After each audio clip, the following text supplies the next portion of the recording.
Okay, we are now live on YouTube. And once the borough president is seated, we can go ahead and go live on the website.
Vicky, we could start. The BP is here and we're on the website. That's correct. Go ahead, BP, whenever you're ready. All righty. All right, good morning. Welcome to this morning's hybrid land use public hearing in person at 120-55 Queens Boulevard, in my conference room, the Borough President's Conference Room, Kew Gardens, New York, 11424, and live stream at the Queensborough President's website, www.queensbp.org. For those who wish to virtually testify and haven't already pre-registered for speaking time, you may do so by visiting www.queensbp.org/land use. And for those who wish to testify in person, please notify the receptionist before you take a seat in the conference room. Please note your opportunity to speak will follow those who are pre-registered. If at any point you need assistance, please notify our planning staff at the contact information below. Written testimony is welcome from those who are unable to testify remotely. All written testimony must be received today by 5 p.m. and may be submitted by email to vgarvey, VGARVEY, @queensbp.org, or by conventional mail sent to the office of the Queensborough President at 120-55 Queens Boulevard, room 226, Kew Gardens, New York, 11424. The public hearing shall be conducted in the following manner. The applicant will be called to give a description of the zoning action requested, an explanation of the proposed project, and to respond to any question from the chair. The floor will then be open for public speakers. Please listen for your name to be called. Each speaker will have 2 minutes. A signal will be heard and notice will be displayed when 3 minutes have passed when you are called. Please identify yourself for the record and if you are formally speaking as a representative or a member of a group. The calendar number / application you're speaking about and whether you are for or against the item. Then you may begin your testimony. At the discretion of I, if there are a large number of speakers on any particular item, it may be put on a second call. Speakers for and against that item may also be recalled to testify on an alternating basis. Please note that if you are testifying virtually, you must keep your camera on during your testimony and display your name accurately on Zoom. If at any point you have technical issues, please let our planning staff know in the chat and we will assist you. Thank you for your consideration. Oh, we'll go. Now I will go to my actual. All right. All right, so I went through this. So please, so now I'll ask Lisa, housing director, to please review how this public hearing will proceed, or did I do all of that? Oh, I took your job. All right. All right, so please call the first calendar item. Calendar items number 1, 2, 3, and 4 are related items. ULERT number 240058 MMQ, 240092 ZSQ, 240094 ZSQ and 240095 ZSQ. The affected community board is community board number 7, and the applicant is New York City Economic Development Corporation and Queens Development Corporation LLC and CFG Stadium Group LLC. Applicant, you may begin. Thank you. Just confirming everybody can see my screen in the room there. Great. Yes. Good morning. Good morning, Mr. Borough President. Good morning to all your staff. Good morning to all elected officials and members of the public that may be participating either in person or remotely.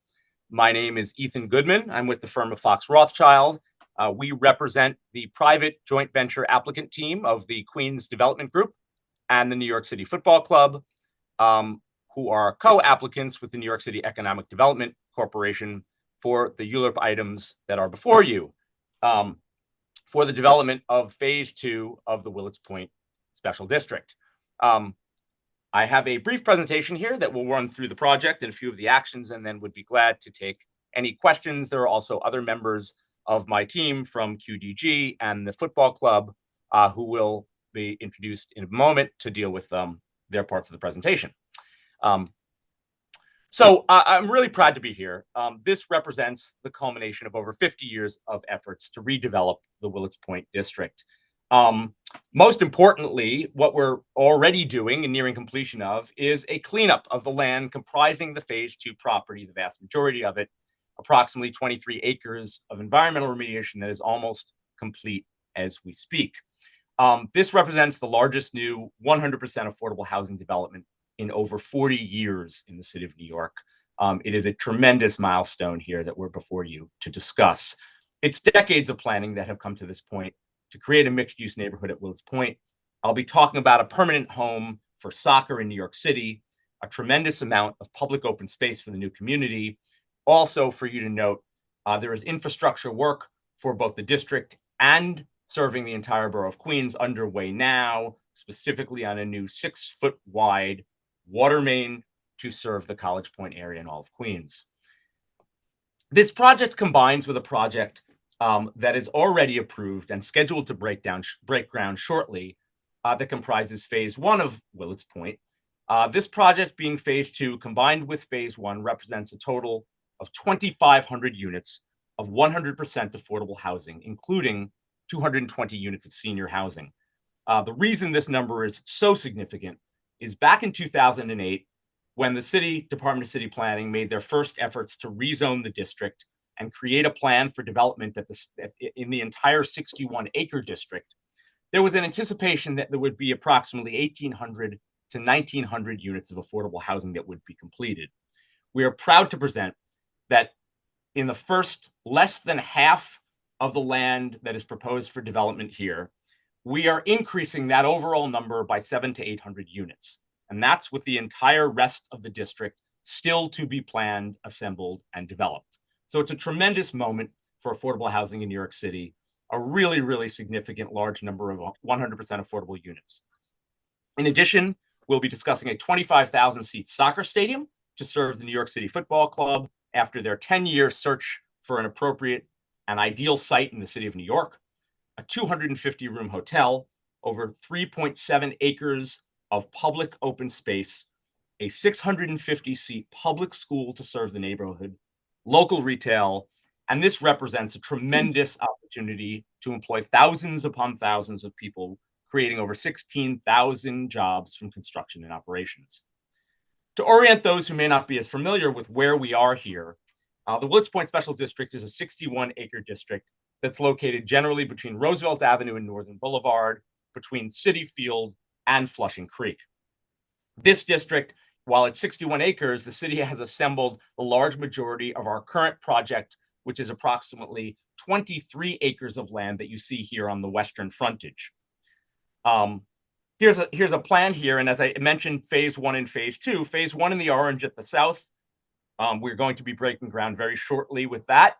The private development team has closed with HPD on financing for this project to build an initial 880 units of affordable housing. The phase 2 before you today under ULURP is in the 4 parcels in green. And then the future development of Willets, for which the properties, the vast majority of them are still privately owned, are in blue. There is no current development plan for those, and there has not been an acquisition of the majority of those lots at this point in time. This is a shot of phase 1, which, as I mentioned, we are scheduled to break ground likely within the week on these 880 units of affordable housing. It is approved, it is permitted, it is financed, it is ready to go. We hope to complete this in the next 2 years. That's a shot of phase 1, and now we'll go into our proposal that's before you today, which is phase 2. It occupies what we've generally termed to be 4 blocks. One is 4 blocks or 4 parcels, a triangle parcel here at the south. Just north of that is the stadium parcel, and then the T parcel and the northern parcel. 3 of those 4 parcels are comprised predominantly of 100% affordable housing, with the stadium in the middle. At the southern block, we have an approximately 350 unit affordable housing structure that's proposed, along with a 250 room hotel. Just to its north, we have the 25,000 seat stadium for the New York City Football Club. And to the north of that, we have 2 parcels called the T parcel and the northern parcel that contain approximately 340 and 710 units of affordable housing. Overall, the phase 2 development comprises 1,400 units of 100% affordable housing, the hotel, the stadium, and the open space that's surrounding it. Here's an image from the southwest so you can get a good feel of how we propose to build this and what it'll look like upon completion. As you'll see, a great benefit of this part of the project is that along Seaver Way, formerly 126th Street, we've got development fronting almost the entire eastern frontage. This provides a great opening and a great entree into Willets Point to really create a wonderful new community and image for the community. We have an image here that faces to the west. You can see Citi Field in the background, the stadium in the foreground, flanked by the 100% affordable housing buildings to its left and to its right.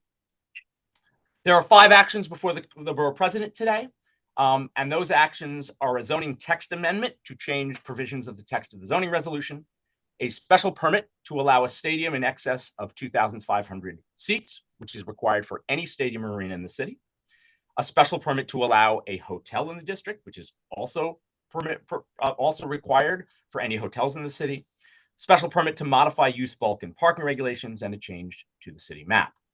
I won't go into a tremendous level of painful detail on these, but just to summarize briefly, the zoning text amendment allows us first and foremost to apply for an expanded special permit for this district.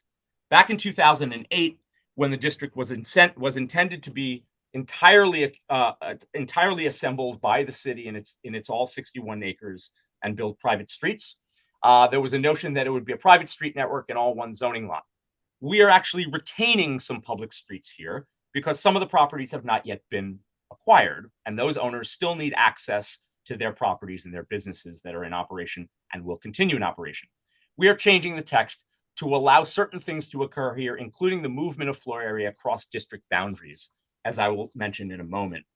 The next 2 bullets are also with respect to expanding the coverage of the zoning special district text to require all 4 of our lots to obtain a chairperson certification for compliance with the zoning resolution and the zoning regulations as modified by what we're seeking here before you today. That expansion is intended to cover circumstances that have changed with the retention of streets. The stadium special permit, the findings that are required to be made and are all in your detailed ULURP packages are really have to do a lot with where the stadium is located. These findings, which we've made, ensure that there are no adverse impacts on nearby residences or other uses, that access to and from the stadium, both with pedestrians and vehicles, will be smooth, and there's good proximity of bus and rapid transit facilities, which we are proud to say is tremendous right here in the Willets Point area. The hotel special permit is due to a 2021 zoning text amendment that was enacted to require a special permit for hotels citywide.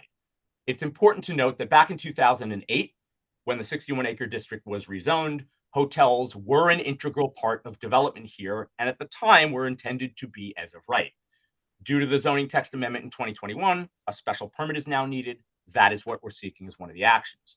This would be proposed to be a 250 room hotel with its main entrance across the street from the main entrance to the stadium, as you'll see in the image.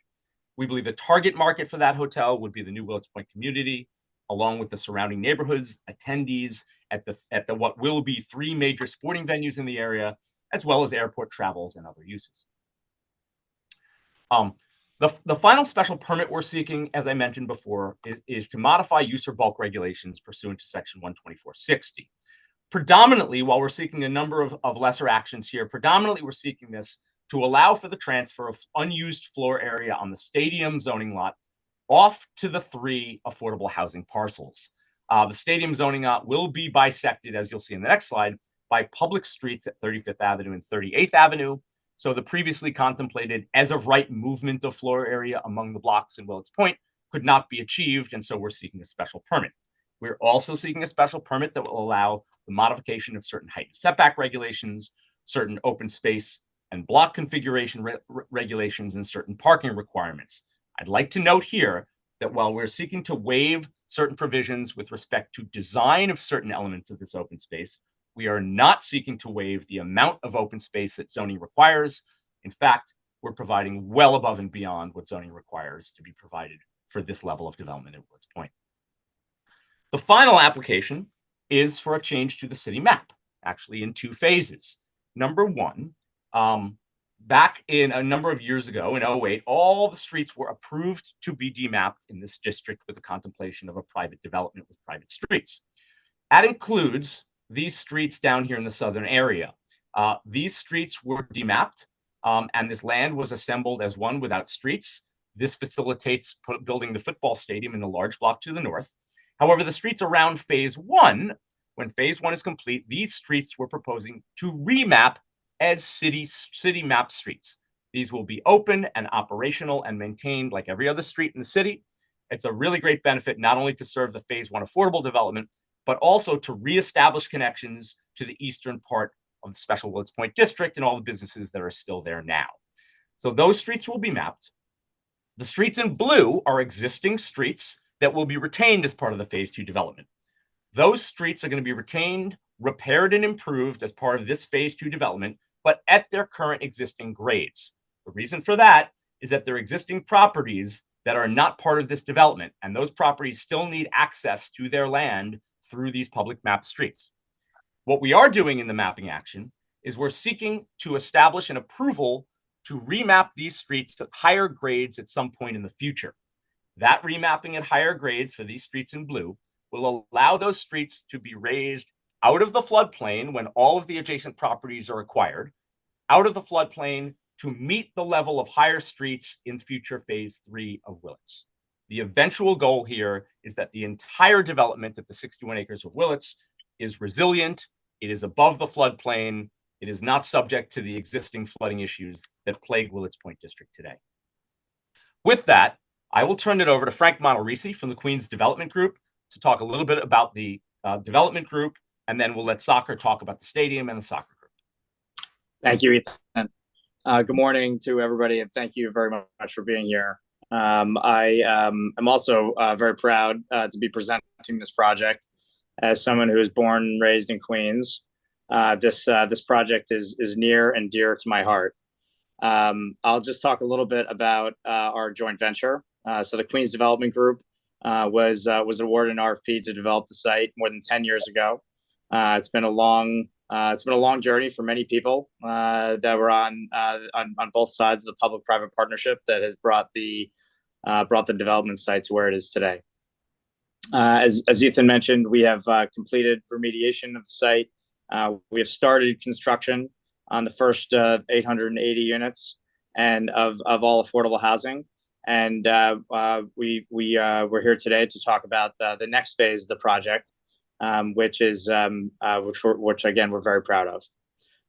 The Queens Development Group is a joint venture of the Related Companies and Sterling Equities. I represent the joint venture, but I'm an executive at the Related Companies.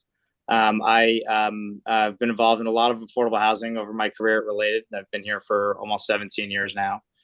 Related is a development company that's done many large-scale projects across the country, but many in New York City. Most people know us for larger projects such as Hudson Yards, but actually, if you go to the next slide, where our company was started, and where we do most of our work is in the affordable housing space. And I've had the pleasure of being a part of that effort and leading that effort here in New York City. Some of the projects here on the screen are projects that our company's done and I've led here in New York. Hunters Point South, 925 units of all affordable housing on the Long Island City waterfront. Riverwalk Park, which is a 340 unit project on Roosevelt Island, all affordable, financed with HPD and HDC. The Harriet Tubman houses in Far Rockaway, 63 units of supportive housing that we did in partnership with nonprofit Women in Need. And a building in Manhattan, 529 West 29th Street. It's an all low-income building just south of Hudson Yards. But these are only an example of many of the many projects that Related has done since we were founded over 50 years ago in the affordable housing space. And you can see that the numbers on the screen speak for themselves. We are the largest owner of affordable housing in the United States. Affordable housing is in our DNA. And when we came to look at the site at Willets Point, other developers may have looked at it and said that they wanted to do a mix of housing, but to us, with where our city is and the housing crisis that we are in, we felt it was most appropriate to put forth an all affordable strategy for all of Willets Point, which is what we've put forward here and what we'll talk about here. Next slide. So the affordability that we are proposing for the site, you'll see in the phase one column. This is the 880 units that we closed on the HPD financing right before Thanksgiving, and we are started construction on the site now. This is the affordability levels that we've embarked on, 15% for formerly homeless. And then you see the income bands. They go all the way up to 120% of AMI, but over 50% of the housing in the first phase is for low income households. And the affordability that we have agreed to with EDC for the second phase for the next 1,400 units will be similar to what we have agreed to for phase one, including a set aside 15% for formerly homeless. Just to throw out, in phase one, we're also doing 220 units of senior housing, and we expect to break ground on that next year. So that's an overview of the affordability that we see for phase two. I'm sorry, it says total phase one on the right hand column, but that should say total phase two. The 1,400 units in that are between the triangle parcel, the T parcel, and the northern parcel. And that is the affordability. For now, I'll turn it over to my partners in this project, the New York City Football Club. Thanks, Frank.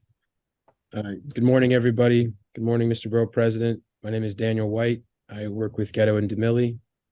Our firm has had the pleasure of representing NYCFC for the last decade. I'm here at NYCFC's offices. I'm joined by our CEO and President, Brad Sims, and our COO, Jen O'Sullivan. Jen is going to provide a brief overview of the football club and who we are, and then I will come back and take us through some of the slides specific to the stadium. Thank you, Daniel.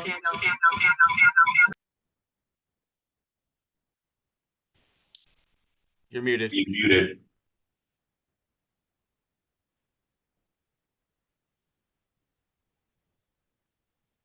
Good morning, Borough President. Getting a little feedback. Dan, just turn down the volumes of all the other computers in the room. Maybe morning. just Good morning, Borough President. feedback. Can you hear me now? Perfect. Okay, Great. good. Thank you very much for the opportunity to be before you today. This process is incredibly important to us as a club, and to our fans, many of whom live in Queens and specifically in this community.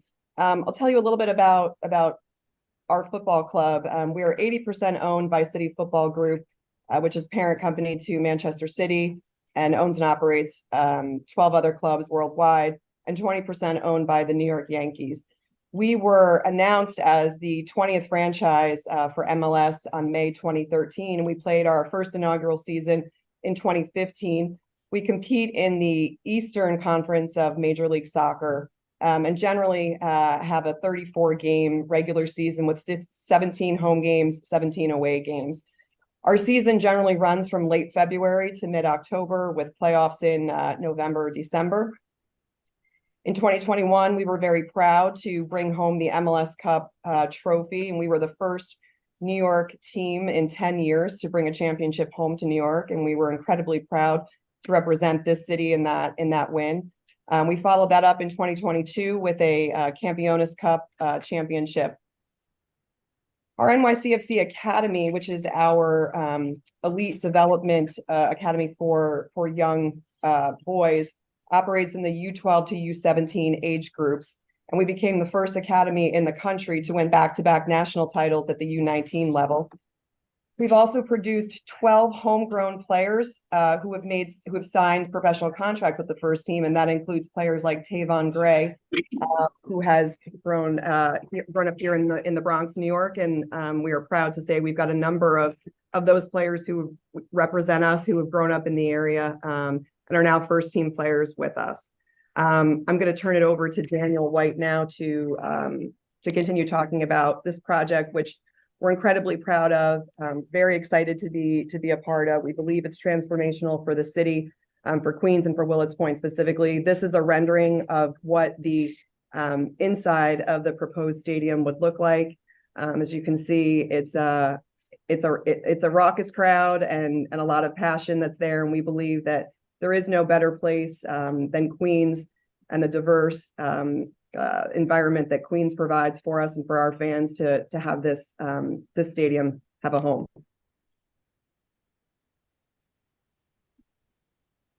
Okay, next slide, please.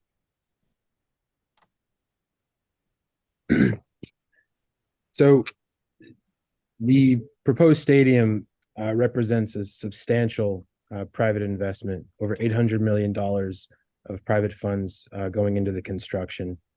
The city would own the land. It would be leased to the football club. The football club would be paying a negotiated fee for the use of the land over the course of our 49-year lease. We're extremely proud to be having a stadium that's going to be constructed by union labor. The job creation that the stadium construction would have is approximately 4,000 jobs just on the stadium alone. That does not include the other elements of the project, which Frank and Ethan spoke to. The wages on the construction side that would be generated from the project are going to be in excess of $300 million. So that's an enormous amount of money that will be going into the households of union workers and construction workers, many of whom will be right here in Queens. We have a 35% MWBE participation goal. As well, we're extremely excited by the fact that when the stadium is constructed, the club will for the first time really have an operational budget, and that will allow us to procure goods and services locally, and I'm going to speak in a minute a bit more about that. It's also incredibly important to note that the project, in addition to the construction jobs that it would generate, will also create hundreds of union jobs on the operations side. We're still working through our staffing plans and our agreements on that front, but we know that this would yield several hundred jobs, and they would be jobs that importantly are for the critical foundational aspects of stadium operations. And lastly, We're also extremely excited by the fact that NYCFC's front office staff, so the women and men that really power the club and give it life from a staffing perspective, will be located in Willets Point and will be headquartered in the stadium. I want to spend a minute more about talking about the job creation and the MWBE and the procurement. I know it's an important point for you, Mr. Borough President. So on the hiring front, when it comes to construction, as you know, our project will be built union, and so we'll be working with the trades to ensure that local residents are part of the build. But we already know that the unions that will be building the stadium have a huge number of residents from Queens. As early as next summer, Turner Construction, our partner on our construction management partner, will be convening a series of events to recruit local workforce from Queens to do pre-apprenticeship programs and to become part of the build. We can target specific zip codes in that context, and Turner is prepared to do that. They'll be doing so in partnership with a number of local workforce partners, including Workforce One, Queens Community House, P2A, non-traditional employment for women, just to name a few of the partners that Turner's already identified and are planning to work with on that front. With respect to our MWBE participation, Turner they've already started and they're going to continue on a quarterly basis, providing public information sessions every quarter. The next one will probably be in January, February, whereby they will be inviting local firms, MWBE firms from the borough to come and learn about the bid opportunities and the bid packages the project will generate. There's 90 some bid packages that are a part of this job, and Turner and the football club are committed to ensuring that local firms are a part of this build.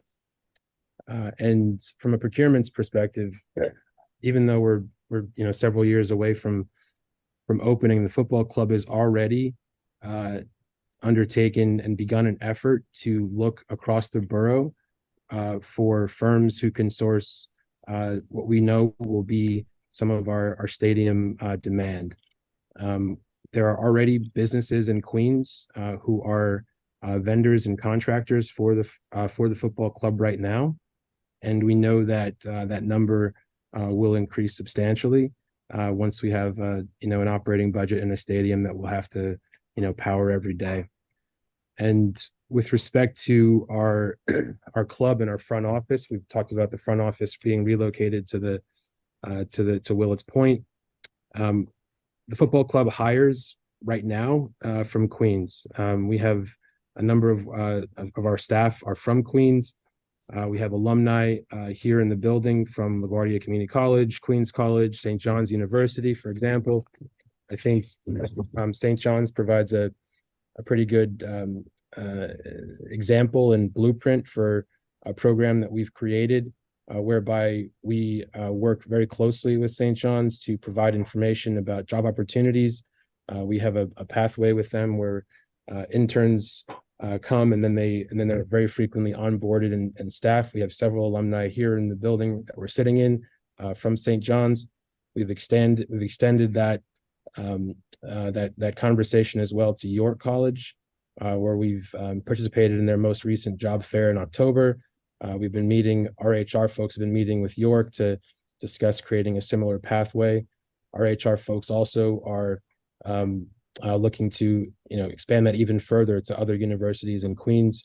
I know that LaGuardia Community College and Vaughan College are two that we've spoken about previously. We've given those suggestions over to our HR folks, and we're as well introducing ourselves to local nonprofit and workforce partners in the context of creating a pathway to employment there. We've been meeting over the last several months and beyond and longer with nonprofits to explain who we are and the opportunities to work with us. Next slide. So In addition to the stadium being, what in our minds is going to be a cathedral for the most popular game on the planet, what we call the beautiful game. It's really important to the football club that the stadium has a functional and kind of year-round utilization. We want our partners in the community, which I'll come out and speak about a bit more in a minute, to feel the stadium is also their home. So we've been looking very purposefully at kind of the entire footprint of the stadium and identifying spaces that we think are optimally suited for community events and meetings and gatherings. We've highlighted two here on the screen. The first is called City Square. It's a fairly significant interior space right in the heart of the building when you first walk in, that's programmable year-round on non-event days. We will be working with local organizations to activate that space throughout the year. We've included some, example use cases that, we've come up with, and but there's going to be a number of others that folks will come to us about. Because the space in the stadium will be new, we want to incentivize its use as a community space. In that context, we were creating and are announcing a community activation fund, which will be on top of all of the other investments that the football club does on the programmatic side and the job creation side. This would be an annual fund of $100,000 per year for the first 5 years to help offset event-related costs that community event sponsors may have. It's really intended to, provide a resource for smaller organizations to come in, use the space, and have their costs, offset and taken care of. There will be a reservation system, so it'll be fully transparent how the space will be activated. It'll be a calendar that we would update quarterly. And then for the City Square space, there would be no rental fee associated for community event sponsors. The other space that we're especially excited about is City and the Community's headquarters. So in addition to the football club's front office staff being located in the stadium, our nonprofit, which I'll speak about a bit more in the next slide, City and the Community will be headquartered in the stadium as well. This is programmed space that throughout the year will be activated continuously by CITC during and after school. Many of the programs that we do offsite in schools and in CBOs will now have a home for them in the stadium. And this is a space that, when it's not being used, during school, after school for these programs, would be available for groups to use at no cost. And the space, we're still designing it, but it's classrooms, it's flex spaces, it's pretty dynamic in its utilization and opportunities there. Next slide. So I believe you and your staff are familiar with our work in the community, but it is in the DNA of our organization as a club to be using the power of soccer to bring people together and to spread the joy that the sport brings. Our nonprofit, City and the Community, has been operating for the last decade citywide. We're a nationally recognized nonprofit whose mission is to use the power of soccer to promote health and education and youth leadership.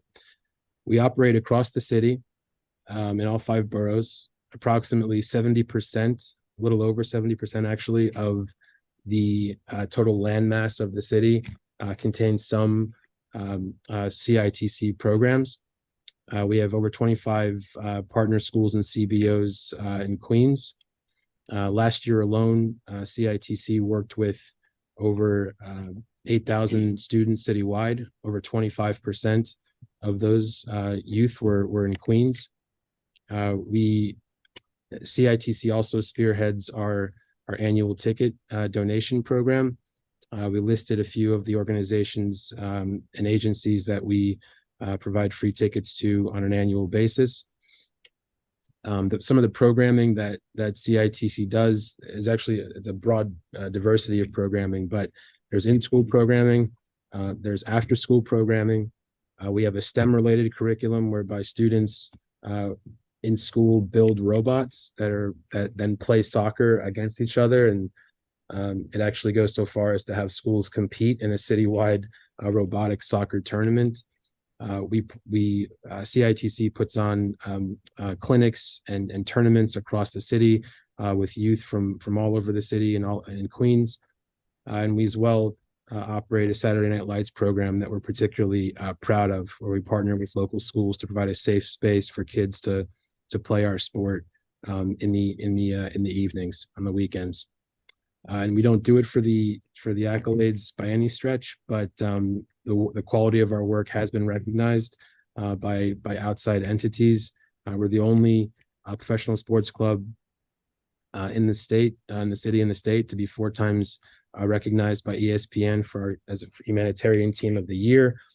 We've twice won Major League Soccer's Community Team of the Year award, and the young people who power our programs are also individually recognized for their contributions. And 3 of our young leaders have won the prestigious Billie Jean King Award, which is an award that's given to high school aged youth from across the country who dedicate and demonstrate commitment to their community. And the last 2 recipients of this award have been from Queens. Next slide. And finally, we're extremely excited to be talking about the stadium in the context of sustainability. So we've announced that the stadium will be the first ever fully electric stadium in Major League Soccer, which is historic. It'll also be the first electric stadium in New York City. We've designed a number of systems that go into our sustainability program. Our water attenuation system under the pitch will capture and reuse rainwater. We're working to become a zero waste stadium. We will have on-site composting and make commitments to reduce the waste that goes to landfill. We also have a goal of getting to credible net zero. We're going to set annual CO2 emissions reduction targets for some of the other aspects of stadium operations that generate emissions, like how you handle waste and how travel is done to and from the stadium. But all of this is going to be tracked and monitored, and the sustainability story is incredibly important to us, as we know it's important to you as well. Next slide. I'm going to turn it back to the slide. Thanks, Daniel. And then just from the housing side, I would also like to just speak a little bit about our sustainability initiatives. As a company, Related has we built the first LEED Gold residential building in the United States. Building sustainably is something that we do in every single project. We come up with a sustainability strategy for every single project, and we set I think lofty sustainability goals for every project. For Willets, we are going to build all of the buildings at Willets, including the first phase that we just broke ground on, all electric. So every building will be built all electric. The first phase, we're going to have rooftop solar in it. I anticipate that will be something that we look at on every building. It obviously becomes a cost benefit analysis that you have to make sure it makes sense. But we've been able to do solar on a lot of buildings, and we will endeavor to do so at Willets Point. We will be LEED Gold, or another. These standards change sometimes. There's new ones that come out. But right now we're anticipating LEED Gold for the buildings. And we are going to look to reduce emissions in the buildings as and on each one, and we will set, as I said, we will set lofty targets. I would also like to mention that for anybody that knows the site from what it was before to what it is now, if you go out to the site, you'll see that there has already been a dramatic transformation of the site from the 23 acres that we control. Has gone from being one of the most contaminated sites in New York City to now being completely remediated. So this is all to say that we have the places that we will build at Willets Point will be, in my opinion, at the vanguard of sustainability, not only from what my colleagues at soccer described for their stadium, but for the residential buildings, the hotel, and the district that we are embarking on developing. And with that, Mr. Borough President, that concludes our formal presentation, and we would be happy to entertain any questions you may have. All right, thank you. All right, let's go back to the affordability quick. So just run through those numbers. Let's just run through those numbers. And then I just want to talk about this phase, the subsequent phases to follow. Okay, good. So, and I guess on this, and the numbers actually look great. It's a nice skew. Speak to any social service providers, and I know I work with you guys, for instance, so on the Harriet Tubman building in Far Rockaway. Do you anticipate you'll have social service providers on site as well? Yes, Mr. Borough President, we will.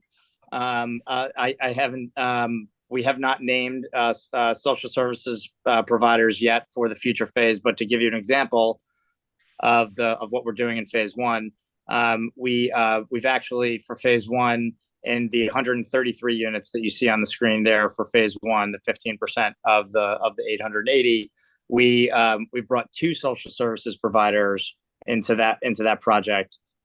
We've brought in Women in Need again, the group that you know from Far Rockaway, led by Christine Quinn and her amazing team, and Breaking Ground.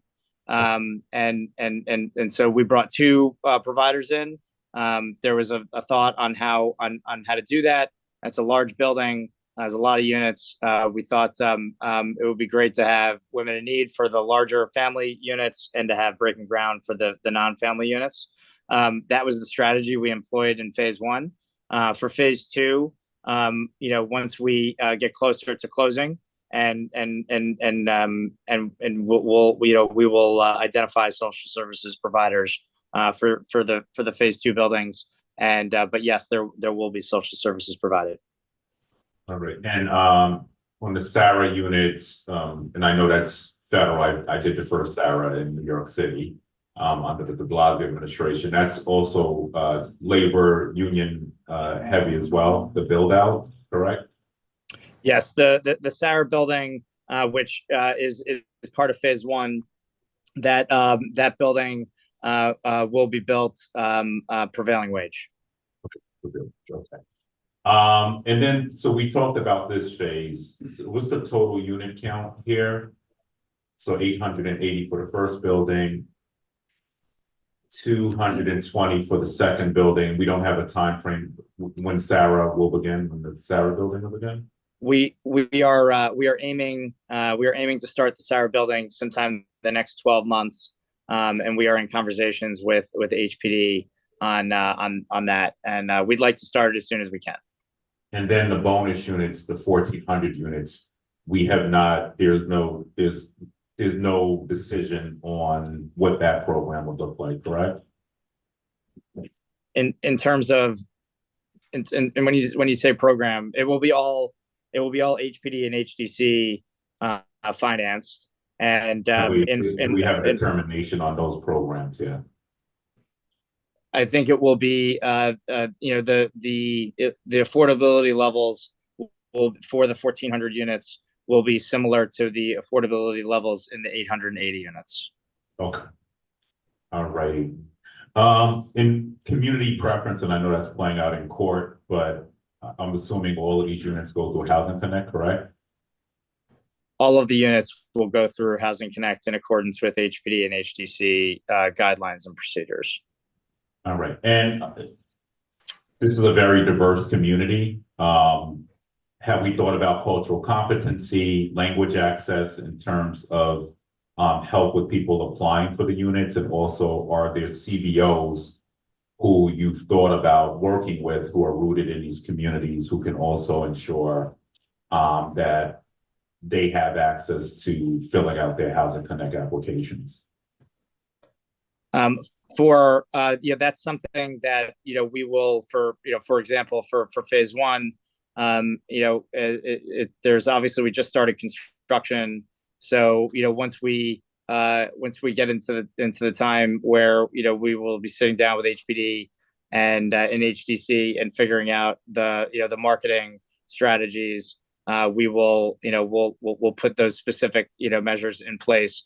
But we concur that, especially in Queens, the world's borough, with the many languages that are spoken, that we'll have to come up with a specific strategy for the application process. And let me just stress the importance of having local organizations who are rooted in the community be a part of this conversation.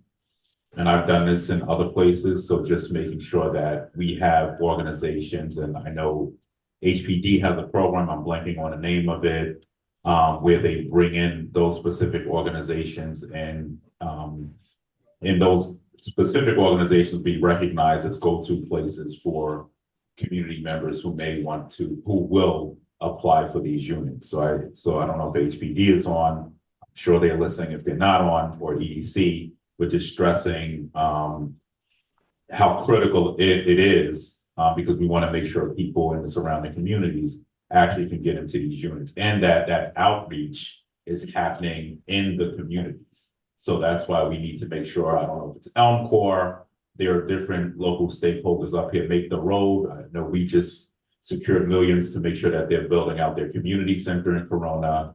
That should be open by the time, God willing, the application process plays out. We're just making sure that these organizations are at the table is going to be critical. Let's go into community facility quick too.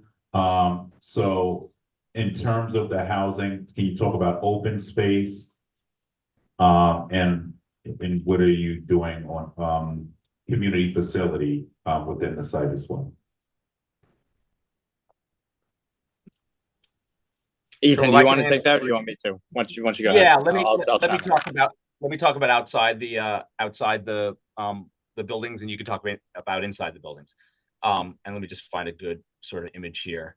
I think while you pull that up, will these buildings be smoke free too?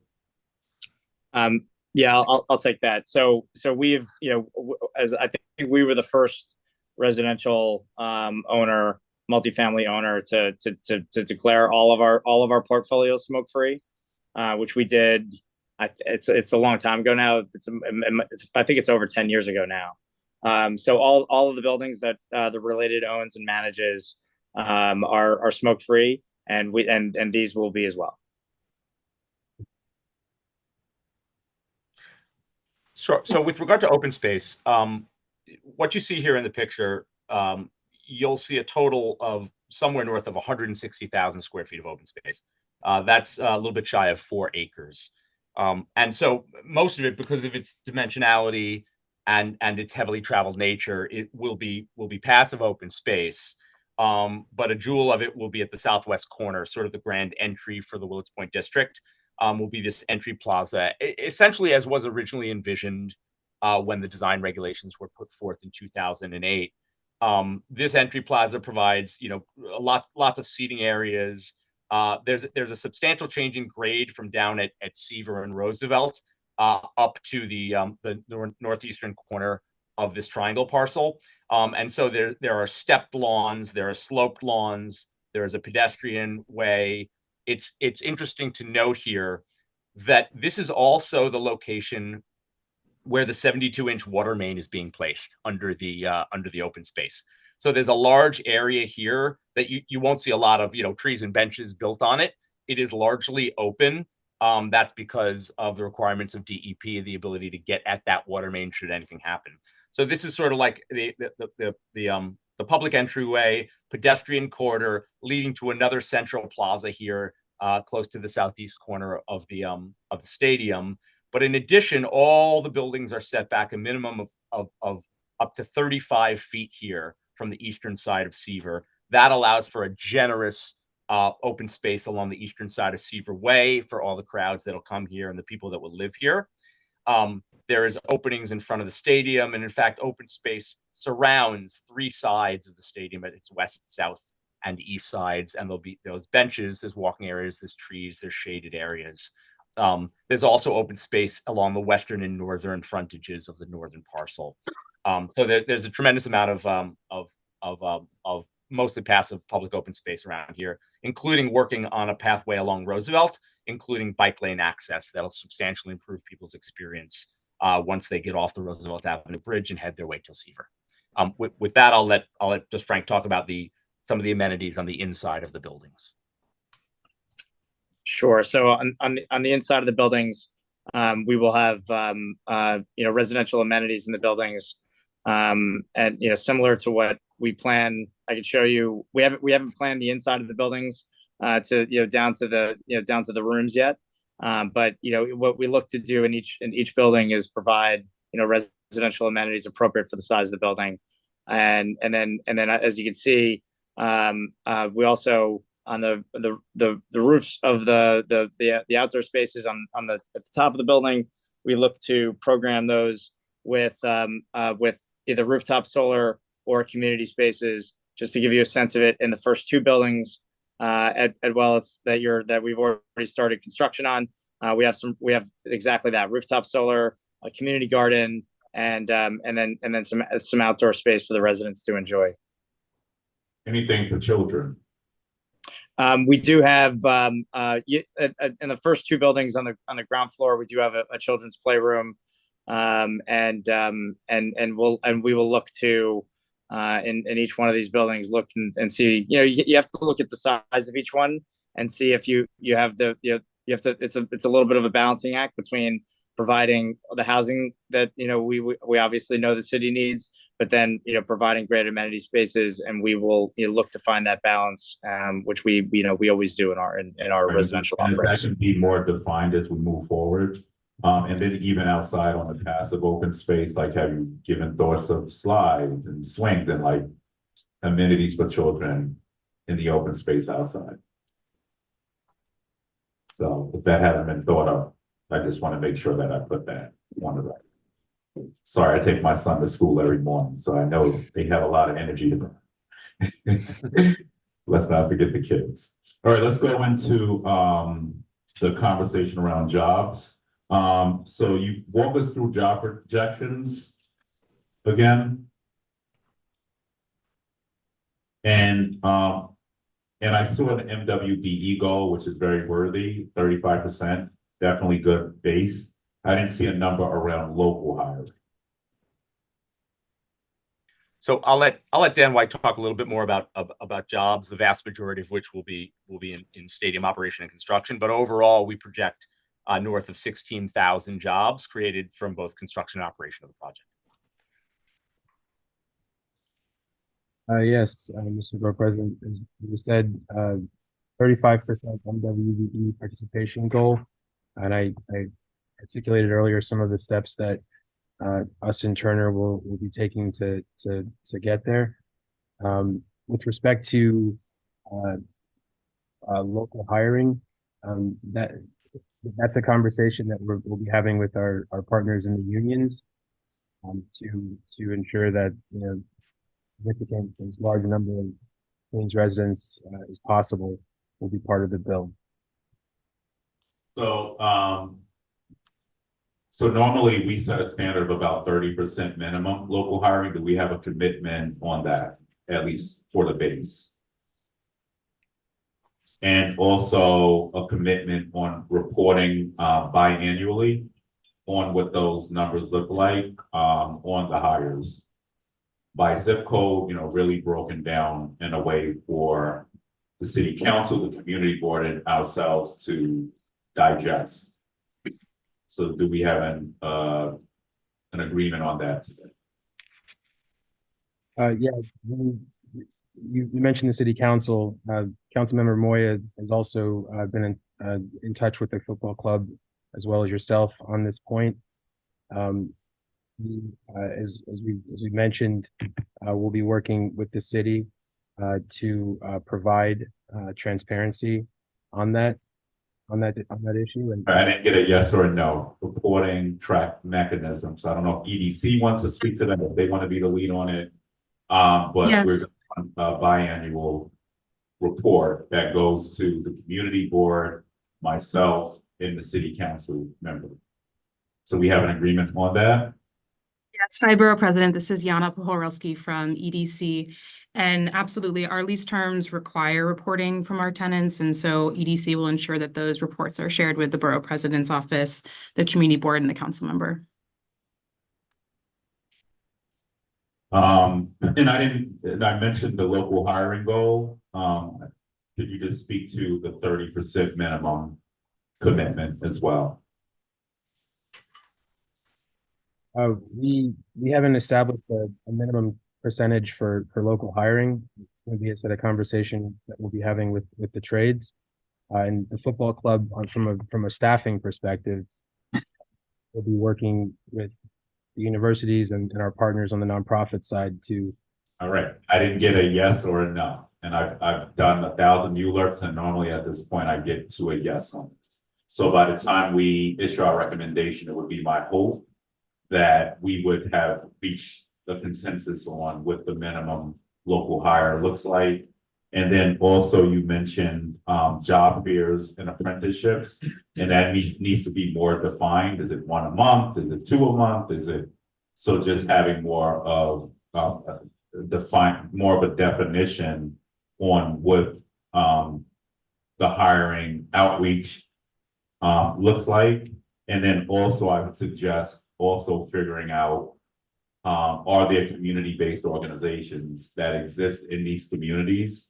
You know, I appreciate developers, but we need to make sure that the people who are closest to the folks in the community actually are part of the conversation as well. So I'm hoping that as we continue deliberating around this, that we'll have an agreement that you'll do that. And then on the stadium piece, can you speak about concessionaire opportunities? And I know everybody's aware of the challenges we've had with street vending in the city, and we want to make sure that there are opportunities for street vendors as well to grow their products here as well and to work at the stadium as well. So can you just speak to any outreach done there or any thoughts around that as well? Certainly.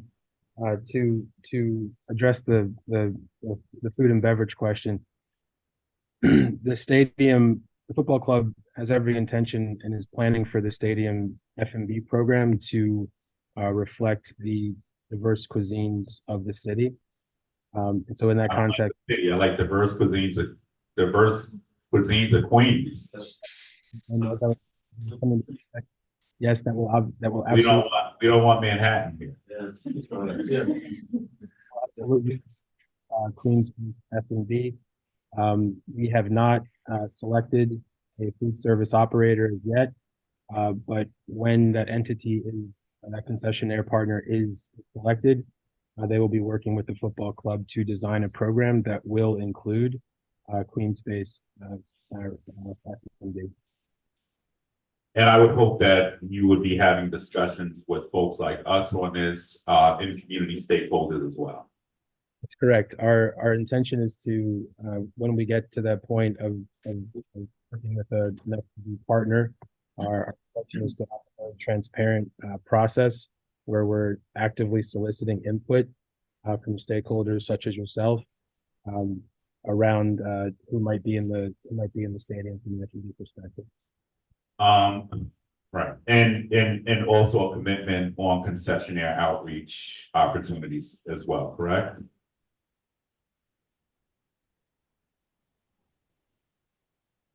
Correct. So will there be outreach to the local communities and stakeholders on concessionaire opportunities here as well? All right, I said yes. I'm sorry if you didn't hear me. Okay, all right, okay. So just getting back, because I'm about to move from the job piece.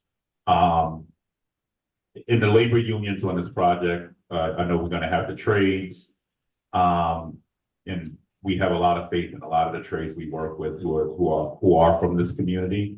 as well. So just making sure, once again, as we talk about job fair, apprenticeship opportunities, that that there's an extensive amount of outreach working with community-based organizations. And then also, and this is something we recommend as well, are you planning on hiring community liaisons from surrounding zip codes who can also be helpful on the outreach piece? The answer is yes. We do, our CITC program is composed of a number of folks from the community now, but to your specific question, yes, we do plan to hire a community liaison who will help on everything from the activation of these public the spaces in the stadium, which I spoke about earlier, as well as outreach for local events. Okay, and do you have a number on that yet, or? A number of liaison employees. Yes. We do And I not. know that we talked about also front office jobs. So just making sure that, you know, as these opportunities arise, we can really move people into the middle class, upward mobility, if this project goes through. So really making sure that, yes, we have the concessionaire opportunities, yes, we have the construction opportunities, but also these front office jobs. And I don't know if you have a number on how many front office jobs you anticipate, but ensuring that those opportunities also reach residents from the local community. We don't have a specific number at this point, but I'll restate a bit about what our existing relationships are and our plans for the future. We presently, as I mentioned, have a very established proof of concept with St. John's University, which has already helped us to onboard alumni from that university who are working here in the building right now. I mentioned we have alums from LaGuardia and Queens College as well. We've spoken to your college. We've been to their career fair in October of this year, their most recent career fair. And as well, we're going to be expanding to other universities in Queens. And not everybody may have a degree or a college education. So just keeping that in mind, that doesn't, just because people have a degree or don't have a degree doesn't mean that they wouldn't qualify for a front office position as well. So that goes back to the conversation of working with community-based organizations as well.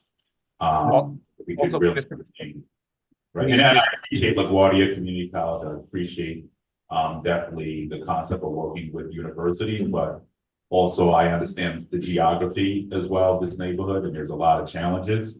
And not to say people don't have college education here, but definitely making sure that there's a diverse set of folks who also have opportunities to the front office jobs. We agree with you. Borough President, sorry, I didn't mean to cut you off, Dan. I also don't want to diminish the 1,400 units of affordable and QGG's great track record of local hiring in their residential construction. Housing. We were going to go to housing. But you got it. You got it. Soccer stadium. You got my point. Now I'll go back to Frank on the housing side. What are the MWBE goals? And then also the local hiring goals on this, and how are you building? Is the housing also part of the labor conversation as well? On local hiring, we've committed to the Hire NYC program with EDC, and we for phase one and for phase two. That's not only during construction, but after construction, after the buildings are built, and there are also through HPD and HDC, there are MWBE targets that are set that we'll be adhering to for phase one, and then that we just started, and also for phase two. Right. But our I had with the stadium folks on reporting. So do we have a commitment on reporting on that? And then also we want a baseline. I think we did this in Far Rockaway too, a base on local hiring in MWBE.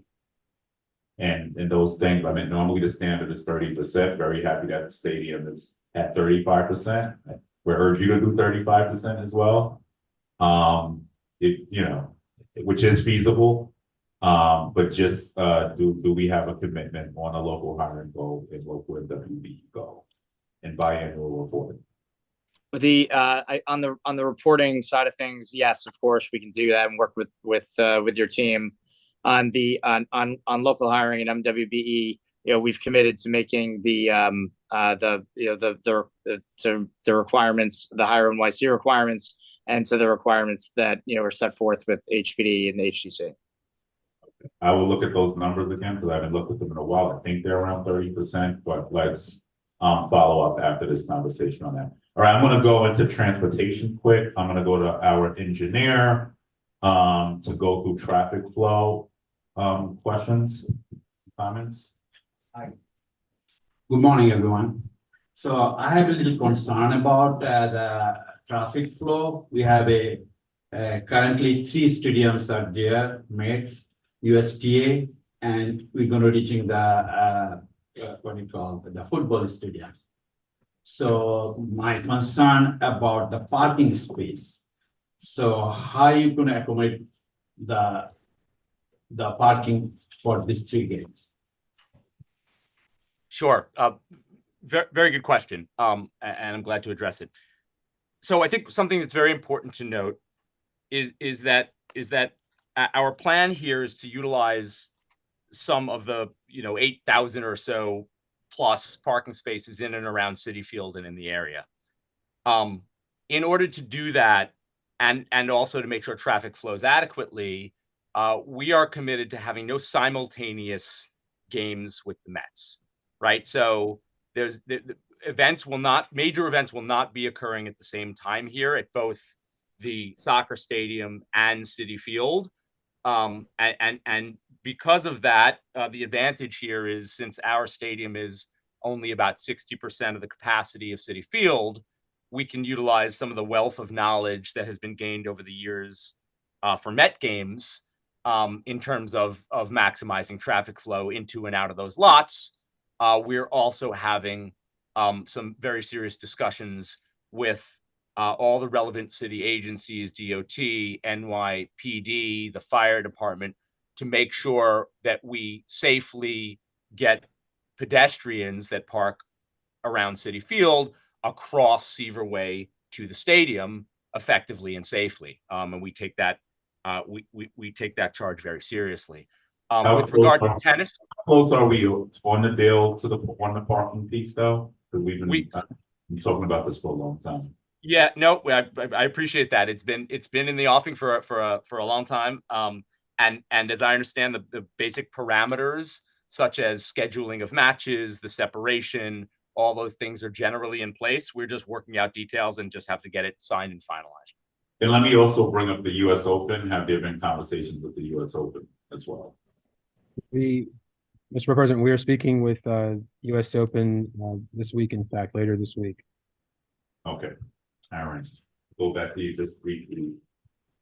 Just the recommendations. So again, the soccer stadium is going to be close to the Wyck Expressway. So is it any kind of planning of idea to have an entrance and an exit entrance on the Wyck side? Yeah, so the Wyck Expressway and new access and egress points to and from the Wyck Expressway have been something that have been planned and have been discussed and have been laid out over the past many years. Those entrance ramps and exit ramps are still in the overall Willets Point development plan. They are still planned to be constructed, and all the work that needs to be done to make that happen. With the phase 2 plan, those ramps are not currently anticipated to be completed in conjunction with this phase 2 development, but with the remaining 30 plus acres of development at Willets Point, it's anticipated that those ramps would be constructed. As I had mentioned before, since the plan is to use the majority of the parking spaces around Citi Field, we think the transportation access to those spaces for events at the soccer stadium, it does work. Of course, there are some queues, especially getting out after the games, but generally the access and egress for the stadium elements work as they similarly work for baseball today. But in the long run, in the ultimate development of the 61 acres of Willets, yes, ramps are still part of that plan. You said in the subsequent phases, possibly, so that means we need to double back with agencies on that, right? So there's nothing conclusive on that. Well, right. So I can't speak for the feds because they have the final okay in terms of ramps to and from the Van Wyck. However, there has been a lot of work done for access modification reports and other studies over the years as to the configuration of these Van Wyck Expressway ramps. So that is certainly firmly part of the ultimate development plan for Willets Point at this point. One quick question about the Van Wyck side. You have already, I can see you have a 3 exit ramp there. So one of the exit ramp, you can made it as the entrance ramp. Is it possible? Yeah, look, we are always looking to take the best ideas and concepts here. And if you've got ideas and detailed concepts for consideration, like we would be happy to pour over those with our engineers and see what makes the most sense. Okay, and we look forward to following up on that. Let me ask, and I haven't heard anything about buses. So have you been in conversations with the MTA? I can answer that, Mr. Borough President. Good morning. Yes, we've been in contact with the MTA as far as buses, and as you know, there's a full-time Long Island Railroad stop that the MTA Willets has become full-time, and now with the Queens bus redesign, there's an opportunity for us to increase bus routes that go right before the stadium and the housing. And have you thought of any 7 train station improvements as well? There have been, and as you know, there's more in the pipeline. I'm saying aesthetically. Aesthetically, no, not yet. Okay. We look forward to following up on that. And I guess if EDC is on, we pitched having a ferry run here.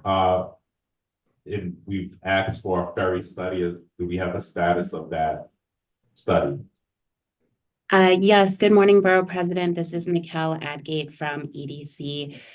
We are committed to working with your office and the NYC ferry team to look at the possibility of bringing ferry service here. I think, as you know, the Port Authority did some analysis on a ferry landing related to LaGuardia. So we'll be coordinating with them as well, and look forward to connecting with you on a scope, timeline, and what that study would actually include. Yeah, I'm definitely interested in timeline on that. Yes. And then in terms of, I just want to go back to the developers' deliveries. Talk about traffic flow on that. And I guess I know that a lot of new developments have the Amazon locker amenities as well. But what are you thinking of in terms of, will there be dedicated space for deliveries at these sites? So we're not bottlenecking public streets. Yeah, I'd be happy to handle that. And I wouldn't want to cut off Dan if he's got something to say about the stadium. I'm just going to bring up a site plan here that shows the whole development in site plan. And as you know, the stadium has an enclosed loading dock at its north entrance in which all the services and deliveries will occur inside off street. There are limited loading docks. There's one loading dock off primarily for the hotel off of 38th Avenue.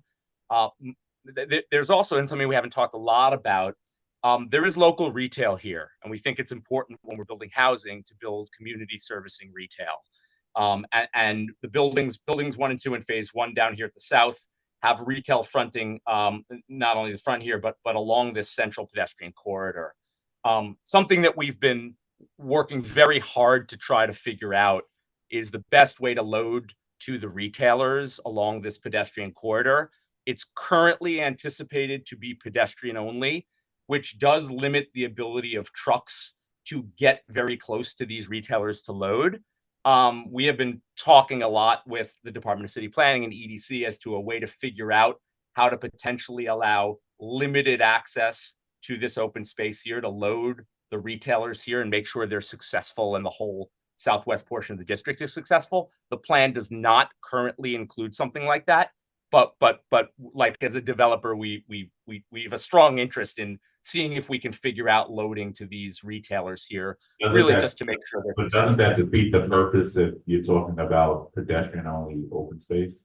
Well, So yeah, not really. We don't believe so. So the way it's currently configured, and I'll show an image here, the way it's currently configured, because of that subsurface easement there, and let me get the image back up here.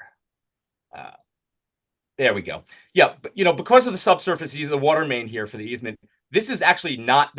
There's about at least 30 feet wide or even more of open area that's doesn't have benches or paving there. And we've been investigating things like especially in Europe, they have these shared street concepts, very limited utilization for a vehicle, typically in the off hours before dawn, to get in there and load.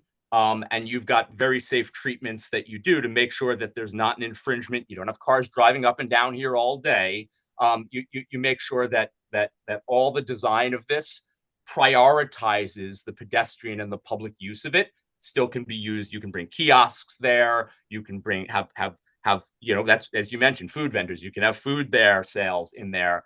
You could have fairs. You could have a sort of block party type of thing, but yet still not completely eliminate the possibility of being able to load, if you want to build a small market, right, for food for the community, as I'm sure Mr. Borough President, in all parts of Queens, you've got these markets, and they don't think through the loading fully for the markets, right? So the big trucks pull up on maybe a major road, and they do their loading and unloading, and it's not ideal. So I'm not saying there'll be big trucks or major loading and unloading here, but it's nice to be able to pull up much closer to the entrance, just to make sure in this difficult retail environment, you want to maximize the opportunity for success of all these retailers. And as pedestrian plazas that don't have street access have different challenges when it comes to successful retail. So anyway, we continue to work hard on that, and we appreciate your feedback on it. Okay. And I'm going to now go into community benefits. Let me see. Can we get an itemized list of all community benefits promised with the proposal so far? We can work with our team to put together a list for you, Mr. Borough President. Okay. Let's go into tickets. And I appreciated that slide on commitment of tickets. How much do you anticipate tickets to be for the stadium games? How much are they now? We're still working on our pricing model for the stadium. However, affordability is absolutely important to us, making sure that there's an affordable price point. We currently have tickets that for general admission tickets that kind of start at $25, and our expectation is that we would have tickets as low as $25 for certain matches in the new stadium as well. Can you speak to discounted tickets for the local community?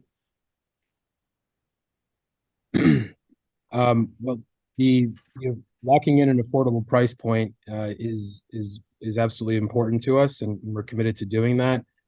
In addition, though, however, we do currently and will continue in the new stadium to provide a number of free tickets annually that we distribute to local CBOs and partners. Do you have a number on that? We are still working that out. It's a conversation that, in addition to yourself, we've been spoken to by Councilmember Moya. It's also a discussion we have with the league, because there are guidance that the league gives us. It'll be a meaningful number, but we don't have that number finalized right now. And I would hope that we're looking at local schools. So have you identified local schools yet to partner with on this? Well, local schools comprise probably the largest user group of our free tickets right now. Pretty much for every game, we're in touch with schools. They come to us Sometimes they're existing community partners, like you'll see on the map here. And we take entire classes out, groups that have gone as big as 200 or more, on a class by class and also a soccer club basis and team at the schools. So the answer is yes, unquestionably yes, and it's something that we do every game. All right, so a more defined number as we continue discussions. And then when the soccer stadium is not in use, can you just speak to how many months out of the year the soccer stadium will be in use for games? And then would the community have access to the space in the months that you're not utilizing? Or even during school hours? I don't know, but have you given thought to that? Yeah, absolutely. Access. Absolutely. So the season runs from mid-February to October. We have 17 home games, 17 away games. So there will be a lot of activity on home during home matches and on event days. However, the spaces that I spoke about earlier, city squares, CITC's headquarters, those are intended to be programmed throughout the year during the season when games aren't being played. So we have every intention and are planning actively for the stadium to have a living use and utilization by the community, throughout the year. And we spoke a little bit about some of the type of events that we're going to be looking to welcome into the space. It would be during school with some of our CBO and school-based partners, as well as after school in some of the flex spaces that we spoke about. So No, I'm not simply talking about the flex space, I'm talking about the turf. So that's a great question. So, we are planning for some activations, on the pitch. We're contemplating, things like graduations, possibly like if there's a soccer sporting tournament that, the schools would have, that's part of our thinking as well. Yes. So not even just, I don't, so let me just put it out there that the community should also have access to this, and it shouldn't take a tournament for them to also have access to the space. And how that's worked out, we can have a conversation around that, but we want to ensure we're not, there were mistakes made in the past with stadiums in Queens, and I don't want to be a part of that. So it's nice that, yes, people could use other stadiums during graduation, but that doesn't equal community access. So we're going to want to hear more about the plans to ensure that the community has real access to the turf, not just the flex space. We appreciate the flex space, but kids should be able to play and touch the turf. So stressing that very early on.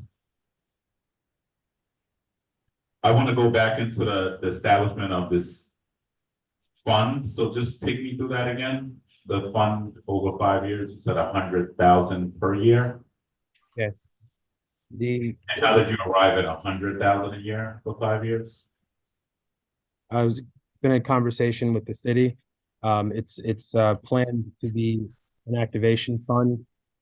As we said, that would offset the costs that may be incurred by community event sponsors, and it would kick off on year one and then continue for the first 5 years of the stadium's opening as an incentivization and as a support for local groups who may want to use City Square as a space. So it's not my first time at the rodeo. I would hope that the city is not just focused on subsidizing space here, but growing capacity of local community-based organizations as well.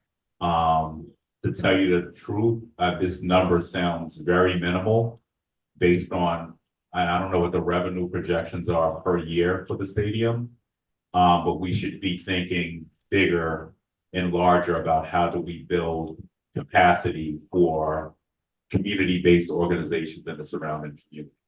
And, I've worked on things like this in other negotiations. I can tell you one project we did 2,200 units, and we have a $2 million fund. and it's not a stadium included in it. So I would hope that we can have some more conversation on what the activation of a community fund really looks like. And that gets me to my question on, I know that there was originally a community advisory board. Will there be a continuation of that? And if not, you know, we're requesting there to be a community stakeholders roundtable that's reestablished with local stakeholders, local city council member, perhaps elected officials, the city. Perhaps you should have some appointments on that. But we need to have a community advisory board for the duration of this stadium happening. So have there been thoughts to that as well? Right. So if I may speak to that briefly, and I certainly would not presume to be the one to tell you how that's structured moving forward. We're all ears on that one. I will tell you what has been very successful in the past. The QGG side of this applicant team, as well as EDC and actually our firm, as well as others who are consultants on that side, have been. We went through this process 10 years ago with a prior plan there in 2013. And there was a quarterly task force meeting that was convened at the CB7 headquarters with elected officials, CB3, CB4, CB7 reps, all involved. That proved very successful in terms of giving updates, obtaining continued feedback. So that was, and we've been doing that for the past decade plus. So that's been very successful. We're happy to think about other ideas moving forward. But as far as task force, I'll put this at EDC's doorstep. EDC, do you want to respond to that? Because we need a community advisory board established. Sure. Yeah, I would add to what Ethan said. We've been using the Willets Point Task Force as an opportunity to provide, regular updates to community boards 3, 4, and 7, the council member, local elected officials, and community groups. In the past, we've also engaged with Make the Road and Asian Americans for Equality, as well as local civics through a task force. And so certainly we fully intend to continue going to that task force on a quarterly basis as we move through the next stages. Who runs that task force? So Community Board 7 currently convenes the group. So we're gonna look to establish not a community board task force, but an actual community advisory board. So that's what we'll look for, commitment from the city. Okay, understood. But we want a more robust advisory board. And I guess I'll stay with you because I know the community also brought up the community board was very passionate about this precinct. So when did that study begin? So the deputy mayor for public safety is committed to study the possibility for a new precinct, as well as initiate conversations with DCAS and OMB to identify resources. Okay, do we have a timeline for when that starts? Yeah. The work has already begun, Borough President. So NYPD, with support from the deputy mayor, have already begun doing the analysis. The conversations with DCAS and OMB have already begun. In terms of the process itself with DCAS, as you know, they start with looking at sites in the area. And so it is hard to say exactly how long that process itself can take, because there are a lot of different requirements when it comes to citing a precinct, not just in terms of space needs, but location, parking, staffing, a whole set of criteria. But the facilities team at NYPD is already working with DCAS on that, and has committed to continuing to keep the community updated as they go through that process. Okay, and then school seats, let's just go through that again. And then for the football club, the coordination on after school programming for the new school as well, if you could speak to that. And just give me the number of school seats, and is this K-8? Is it high school? Just give, if you can just put on a record with that. Sure, I can speak to that, and if EDC has anything to add, that's or others, that's fine. So yeah, it's a 650 seat school. and it is currently anticipated to be K through 8. I also want to let you know we've done analyses in our environmental review documents as to the population that's going to be generated in both phase 1 and phase 2 of this project. And we believe the capacity of the school is essentially enough to accommodate largely the population that's going to be brought to this neighborhood. And the soccer stadium could speak to you talked about programming in schools. Is there any thoughts on coordination with the school on program, after school program? Yeah, our expectation and hope would be that the new school is absolutely a foundational partner of our program. We've got a number of programs that we have for K through 8 aged kids. And so without question, they will be a partner of ours. And I know you've done some work with other schools already. So not just the new shiny school, but also schools that are also located within a certain radius of the stadium as well. So I'm talking for the kids at Corona and Elmhurst, East Elmhurst, really being thoughtful on what that support looks like. All right, I'm rounding out my last round of questions. I want to go to energy efficiency. Have we given thought to geothermal at the site or passive house standards?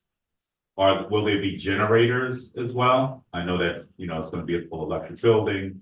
Welcome stadium, especially. I think it's historic. And then Frank, you sort of alluded to your rooftops, and I carry the green roof bills. So I know that there's a requirement to have solar, wind, or a green roof or white roof. So you sort of delved into a little bit of solar. And are you thinking more open space, being that there still seems to be some challenges with open space here?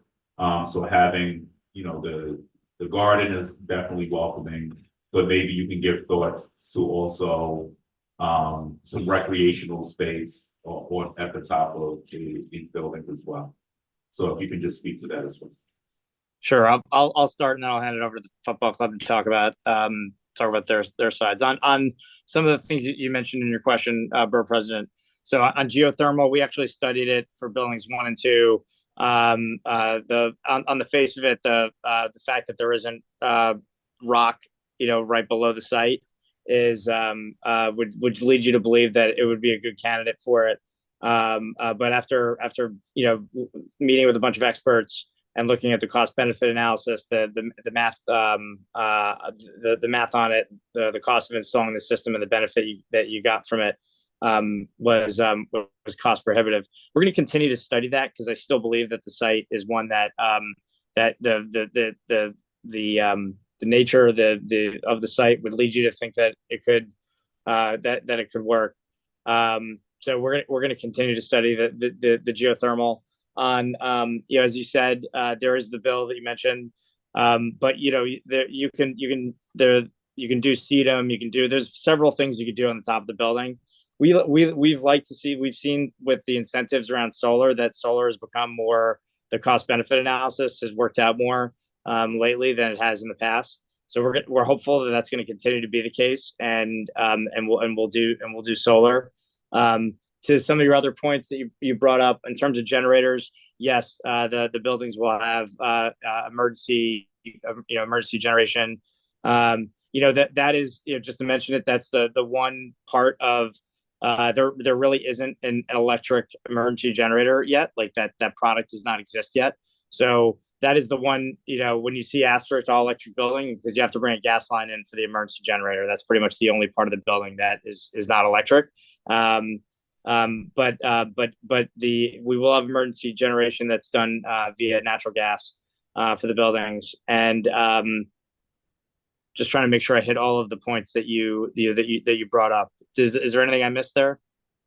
No, you hit. I just talked about having recreational space, perhaps on some of the roofs too. Yeah, no, we definitely have in buildings 1 and 2, we did that. We can walk you through our plans are in those buildings. We have as I said, the community garden then you have some outdoor, some outdoor space. And then that's meant for get-togethers, with residents of the building. And then sustainable elements, such as solar panels and green roof. So that I think that we haven't gotten into the exact roof programming, but I believe that will be the same approach we use for the residential buildings in phase 2. And then let's stay on waste quick for both of you. How are you dealing with recycling? And for the stadium, are you doing composting, or what does and Frank, for you too? Yes, On composting. Sure. there will be on-site composting. We're actually joined by Pete Bradshaw. Pete, can you turn your camera on? Yep, good afternoon, everyone. Yep. An expert who works at the football club. He's over in England, and he helped us to design our sustainability program. So I'm happy to let composting and how we're going to handle waste reduction. Yeah, good morning, Mr. Borough President and everybody. Just to briefly explain, the work we're doing with New York City Football Club is based on the sustainability agenda for the City Football Group, and that looks at everything from social, environmental, economic sustainability, and certainly environmentally, we're working with the football club across all scopes, across embodied carbon, and we're also looking at the very specific areas of things like waste and consumables, energy, water, materials used, and so on. In terms of waste, then, alongside the clubs across the City Football Group, we're working with New York to make sure that we seek to be a zero waste organisation. That means reducing waste at source, thinking about how we reuse materials wherever it's possible, or remodel materials, and we work to eliminate landfill as quickly as possible, and make sure that we achieve those zero waste goals with the community in City Football Group's target times by 2030. Thank you, Pete. Thank you. All right. All right. So I'm going to turn it over to our land use director, Vicky. And I know she may, if you have questions, Vicky, now is your moment. And then also we'll start the public presentations. Thank you, Borough President. I don't have any further questions. I think you really covered a lot of ground. I do want to just give some instructions for folks that are testifying. Thank you for being so patient. We will be alternating between folks that are in person and those who are on Zoom. So just a quick note for those who are in person, if you hear your name called, please walk up to the podium, introduce yourself for the record, and then begin your testimony. For those who are testifying on Zoom, please, I will actually promote you to a panelist, and then I would ask you to please unmute and please turn on your camera. And then you would also introduce yourself for the record and begin your testimony. All folks that are testifying have about 2 minutes, so please keep that in mind. And thank you very much.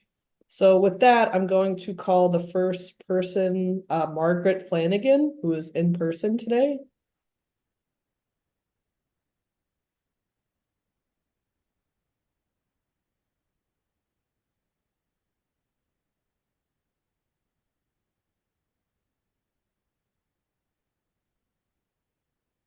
Start. Thank you all. Hello everyone, I'm Margaret Flanagan, born and living in Queens and a board member of the nonprofit Guardians of Flushing Bay. We work towards healthy and equitably accessible waterways, stewarded by thriving communities who take care of the water and land and each other. We are not against soccer or affordable housing, but we do see significant gaps in the current ULURP under consideration, including that 6-foot sewer main pipe does nothing to reduce the combined sewer overflows, which are the biggest pollution in our waterways around Queens.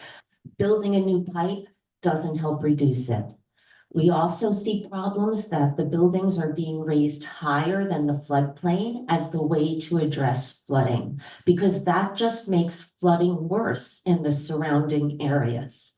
The areas under development really need to improve with permeable surfaces, and those green roofs should be a priority as opposed to a maybe. We appreciate the football club's plans for community access to spaces, but for that to be real and authentic, there needs to be daily access to public restrooms, more public parking, not less, including for school buses, and none of those are guaranteed promises yet.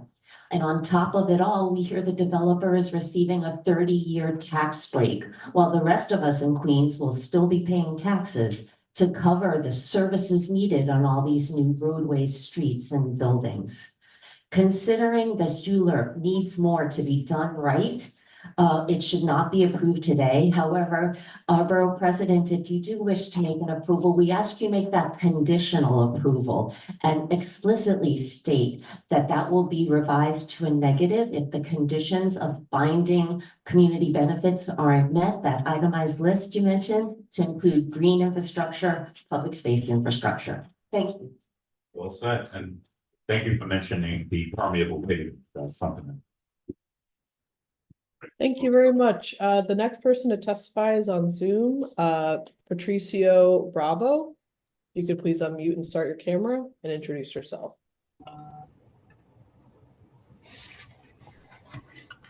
All right. Good morning. My name is Patricio Bravo. First of all, thank you to Queens Borough President Donovan Richards, to all my fellow NYCFC staff. Hey, good morning. How y'all doing? And first off, I'd like to say I'm all in favor for the new stadium. As a Queens resident myself, being born and raised in Corona, right by the stadium plan means a lot to me, to have affordable housing, to finally have a home. We've played different stadiums in New York City, even in California one time, and Connecticut, but to come back to Queens, a hot pot of culture and everything, it really does mean a lot. And soccer is not just a sport, it's a community. NYCFC does things not only for does a lot of things for the community. It's helped small business owners thrive. It always helps. It's helped me personally, because a lot of the people I met through soccer, they're not my friends, they're literally my family, and all the bonds I've formed. I believe NYCFC and the stadium should get approved, because it helps the community so much by uniting people together through one single language, soccer. And that's all I have to say. Thank you very much and have a good day. Thank you for your testimony. Thank you. The next person that we have in person to testify is Sergio Munoz.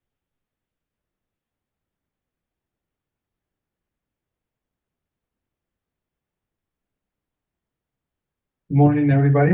My name is Sergio Munoz. I'm a local resident. I'm an architect. I'm a local business owner. I'm also a founding member of New York City FC.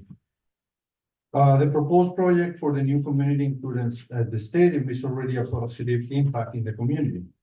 Great benefits already happening, cleaning the area from all that contamination, improving of the safety of the area, and the environmental remediation will improve the quality of life for the future residents and the neighboring communities.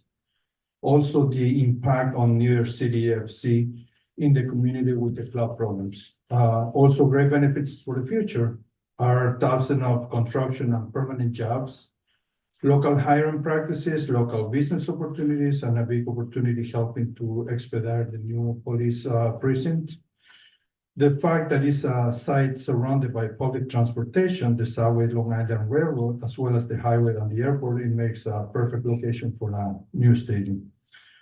Will be no games at the same time as the City Field and New York City Football Club new stadium, so the impact on the transportation won't be affected. Since the stadium is only almost half of the size of the Mets, also we already played some games at the City Field without major impact on the area that is custom to handle all the time of the games. Lastly, it is a great project to enhance our community, improving our economy, creating local jobs opportunity, local business incomes, and creating new, totally new neighborhood. And I'm positive that is a wonderful project to be approved for the benefit of our community. Thank you for hearing my opinion. Thank you for your testimony. Thank you. The next person to publicly testify is Patrick Young on Zoom.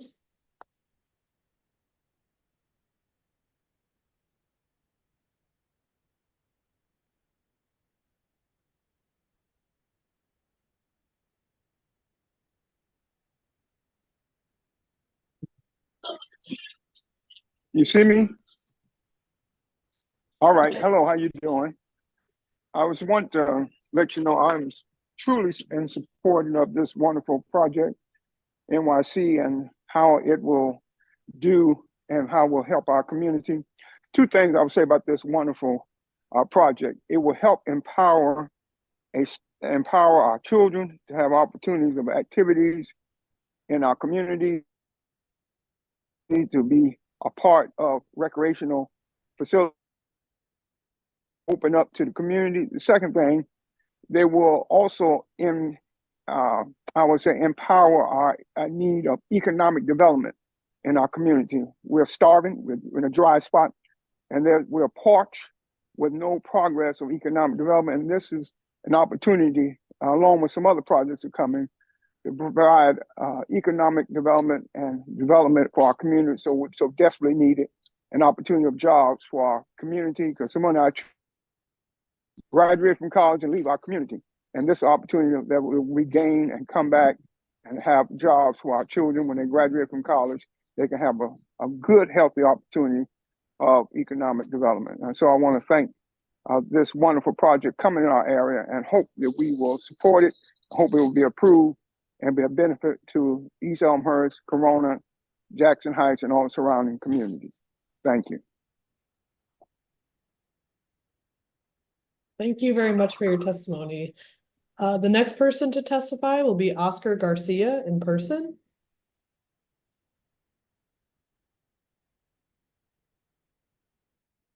Good morning, everyone.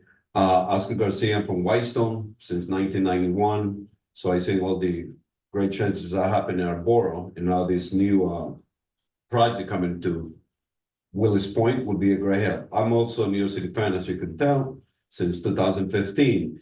And I see how the club has already helped our community, how our local kids, she mentioned our CFO, mentioned that, our CFO, New York City CFO, mentioned that so many kids have become professional football soccer players. We have local kids like Joe Scally from Lake Grove in Suffolk. He's a top player playing in Europe now, professional football player. Kids like Justin Hack from Bushwick, Tavon Gray from the Bronx. Now, if New York City had not come here, who knows if these kids have been discovered. And now with New York City coming to a permanent home in Queens, our kids, grandkids, will have that same opportunity of becoming professional football soccer players. And believe you me, they have a better chance of becoming soccer players, professional soccer players, than any other league, because there are so many leagues in the world, not just MLS, but every country in the world has a league. And NBA, NFL, and Major League Baseball, it's only one league. So our kids will have this opportunity with your help. And I'm very happy to know that I have a great board president here that cares for our community. Because all those other things that you added that nobody ever mentioned before, the local businesses coming in, we want the empanadas, we want jerk chicken, we want our local foods, halal food, we want all our food in our stadium. So please help us this project become a reality, okay? It's 100 years since the Valley of Batches, so please make the Valley of Batches the Valley of Champions. And thank you very much, and happy holidays. Thank you. Thank you for your chicken. The next person we have to publicly testify is Thomas Gretsch on behalf of the Queens Chamber of Commerce on Zoom. I will go ahead and promote him to panelist.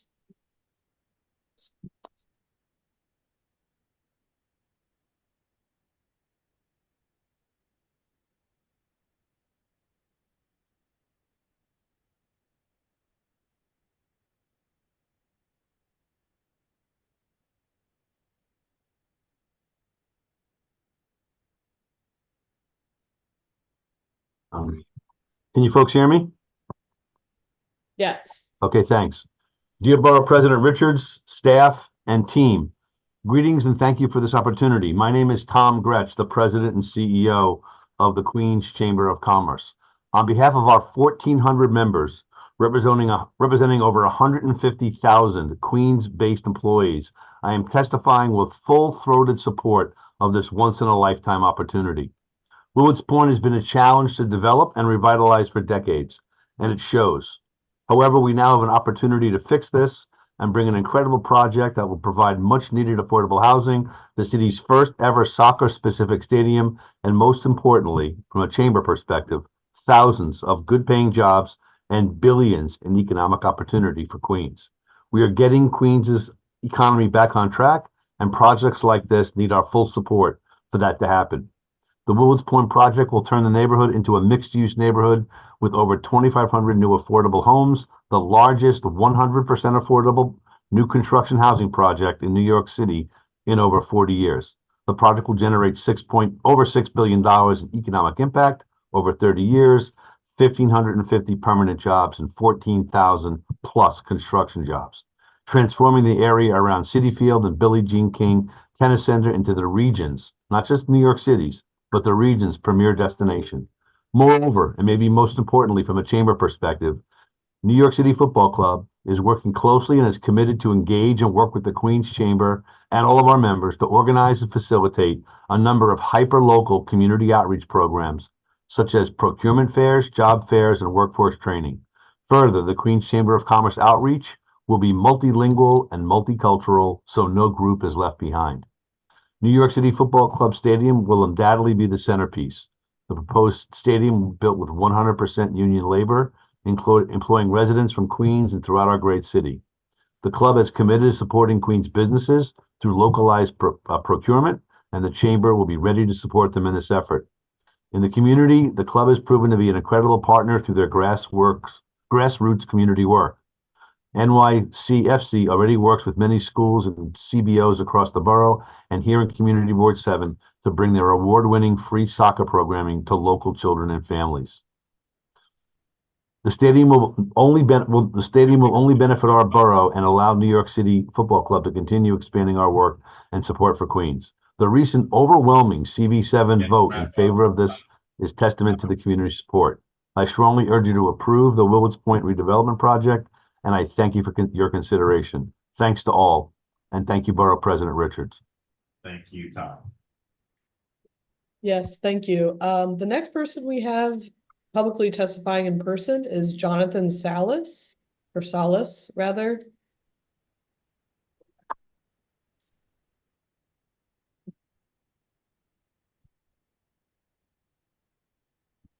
Hello, everybody. I'm Jonathan Salas. I am the president of Los Templados NYC. We are a supporter group for NYCFC. I'm in favor of the project. We bring the energy and the party atmosphere at the games with the drums, our trumpets, and our singing along with all the supporters. I'm in favor of the stadium. Number one is I'm an expectant father. My first child is on his way right now in February. And growing up in Queens, born and raised in Queens, my dad taking me to Shea Stadium, to the Mets games and all that. I'm going to be able to do that with my son coming up. It's a very exciting time. But for the most part, all those kids playing soccer and Flushing Meadows will have a chance right there in the shadow, be playing in the shadow of the stadium. They know they have a path straight over there. It's not going to be blocked. It's not going to be where you have no future like we did growing up. We had nowhere to go to play soccer at growing up. It was high school and that's it. So now with this, we have the youth academies and all that, and it's just the whole community-based atmosphere that NYCFC has created. I have a lot of friends that have become family, people that I didn't know before. Now they're family. We travel all over the country. And this is just an extension of that, and we can't wait for it, and hopefully it gets it done. Thank you, Mr. President. Congratulations. Thanks. Thank you for your testimony. Moving on, we have Sarah Pennenberg on behalf of SEIU 32BJ on Zoom. Whenever you're ready, please unmute and turn your camera on. Hey, thank you, Queens Borough President Sarah Pennenberg, and I am testifying in support of the Willets Point project. I'm a political coordinator with SEIU, and I appreciate the opportunity to share some comment today. SEIU 32BJ is dedicated to represent the interests of 175,000 members in 11 states and Washington, D.C. Our union is the pillar of property service sector here in New York, performing crucial roles in commercial and residential buildings, stadiums, airports, and a multitude of other locations. Our diverse membership shares the common goal to elevate employer standards throughout the industry. 32BJ has secured a credible commitment from Related for the creation of good permanent jobs with the residential housing aspect of the project. Additionally, we have a credible commitment with NYCFC for good stadium jobs. These commitments ensure job standards that adhere to prevailing wage and benefit standards that 32BJ members have diligently fought for and achieved in the industry. There's almost 2,500 32BJ members living in the direct area neighborhood in Willets Point, and the proposal to build 2,500 units of 100% affordability housing expands the residential supply in the area and provides much needed availability of affordable housing. The inclusion of stadium and proposal is a crucial component to job growth in the area. Our members have a track record of working in stadiums across NYC, including iconic venues like MSG and Citi Field. The football club's new flagship will join the ranks of the NYC stadiums that generate good quality jobs. 32BJ is proud to support the reimagined Willets Point project, and we believe it will catalyze economic growth and investment in the city of New York. Thank you so much for the time. Thank you for your testimony. At first, I thought you wanted to plan. That would have been the first.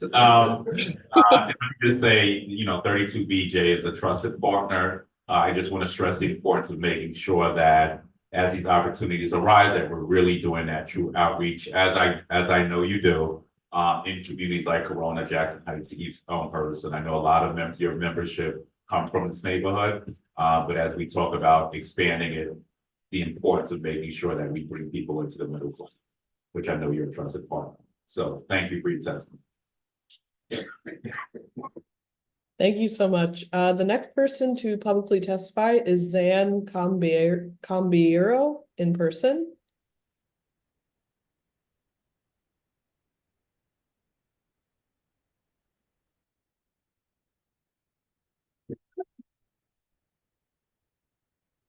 Good morning.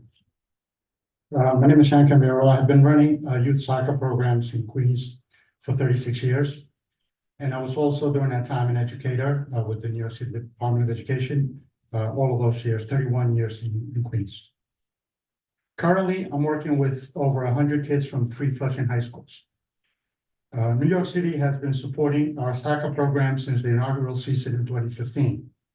That first year, they already helped us obtain very badly needed soccer equipment. The following is some examples of what else they've given us. They've provided us with coaching, league support, summer jobs for our kids, opportunities for our players to become soccer coaches themselves, and all of our kids were given free tickets to games right here at Citi Field. If that wasn't enough, this coming January, New York City FC is starting with the city and the community a Saturday Night Lights program at our school, at Flushing High School. Providing opportunities for our young students to grow up as responsible adults is what New York City FC is all about. Soccer is a wonderful, healthy, safe activity that teaches kids how to relate to each other in positive ways and provides a platform for a more fulfilling life. Soccer transforms children's lives for the better, and no matter what they choose as a career, it greatly contributes to them becoming productive members of society. A local soccer stadium is something that we build for them and for the coming generations. Thank you. Question. Why is it important for your kids to have access to the turf? Why is, well, there is a limited turf in Queens, and whatever, this is definitely gonna help. Thank you. Thank you so much for your testimony. The next person to publicly testify is Stephen Fields, who will be on Zoom. Please unmute and start your camera when you're ready. Good morning. Can you hear me? Great. Thank you.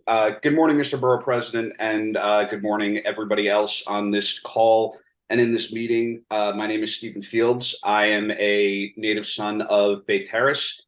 I grew up there. I lived the vast majority of my life within Bay Terrace and the Bayside area. I passed Willets Point every single day, basically, for a long period of my life, and saw what it used to look like and what it currently looks like. The difference is dramatic. I wholeheartedly support the approval of this project and by extension the specific requested items. This would be an incredible opportunity to turn this into a reality. Of course, as a fan of New York City Football Club, I want a home. For us, scheduling has been difficult. Going to different stadiums has been difficult, but it has to make sense because above being a fan, I'm a citizen of this city, and I want what's right for my home. This project overall makes incredible sense. 2,500 units of affordable housing.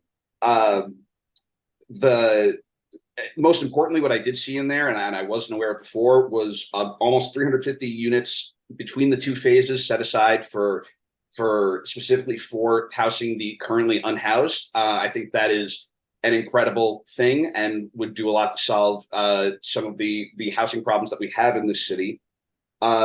City and the community, I've seen what they've done, being a fan of this team from day one. They are an incredible community partner. I was for a period worked at the Bronx DA's office and was there when they were starting to partner with the Bronx DA to bring Saturday Night Lights into the Bronx. And I've seen what they've been able to do there. And it's just incredible. This would be an opportunity to bring a sustainable, privately financed, world-class home for the world's game in the world's borough. I don't think that can be passed up with an opportunity that benefits everybody. Like this one does. As well, I also would point out, I think there was a slide that said approximately 300 million in wages paid for union construction jobs on this for about 4,000 union jobs. That is an incredible show of support for the union movement, which I think is very important in these modern times. And I also begin to wrap up. Yes, just listening to the concerns that you mentioned earlier. I think that they are understandable, legitimate, and important. But I believe that all of that can be worked out through continued discussions with the team. And again, I ask this project be moved forward. Thank you. Thank you. Thank you very much. The next person to publicly testify is Cody Herman, testifying in person. Thought I was gonna be way there in the last I kind of last night, literally. Hi, everyone. Thank you, Borough President Richards and your team for taking the time. My name is Cody Herman. I am a lifelong resident of Flushing, Queens. I don't really need to validate it further than that. But yeah, just some notes based on some comments that you had to start off. The stadium will only be used for games 25 times a year. And that's if we get in the playoffs. So I think regular season, 17 games, the pitch is used, and that's it. At the community board level, I asked about a community benefits agreement in writing in person numerous times. They looked at me like I had four heads. There's no written community benefits agreement, and I think we really need one and deserve one. And again, at the quarterly task force meetings with the community board, it would take 6 months for me to get an answer to a question, and that's just unacceptable. So whatever you do set up in terms of community meetings, they need to be responsive. I already sent your office some concerns I have about bad faith remediation and just how the applicant has been misleading about brownfield cleanup and how much is getting cleaned up, over the past decade, really. And, I'm sure you've seen a lot of write-ups about financial concerns. The soccer team, the stadium, is only going to be paying $30 million in rent over 49 years. The majority owner of the team is literally a Sheikh family worth $300 billion. I've heard you say this before in relation to stadiums and sports venues, like yesterday's price is not today's price. You know, we know they can afford more. We're talking about billionaires here, and we keep talking about billionaires.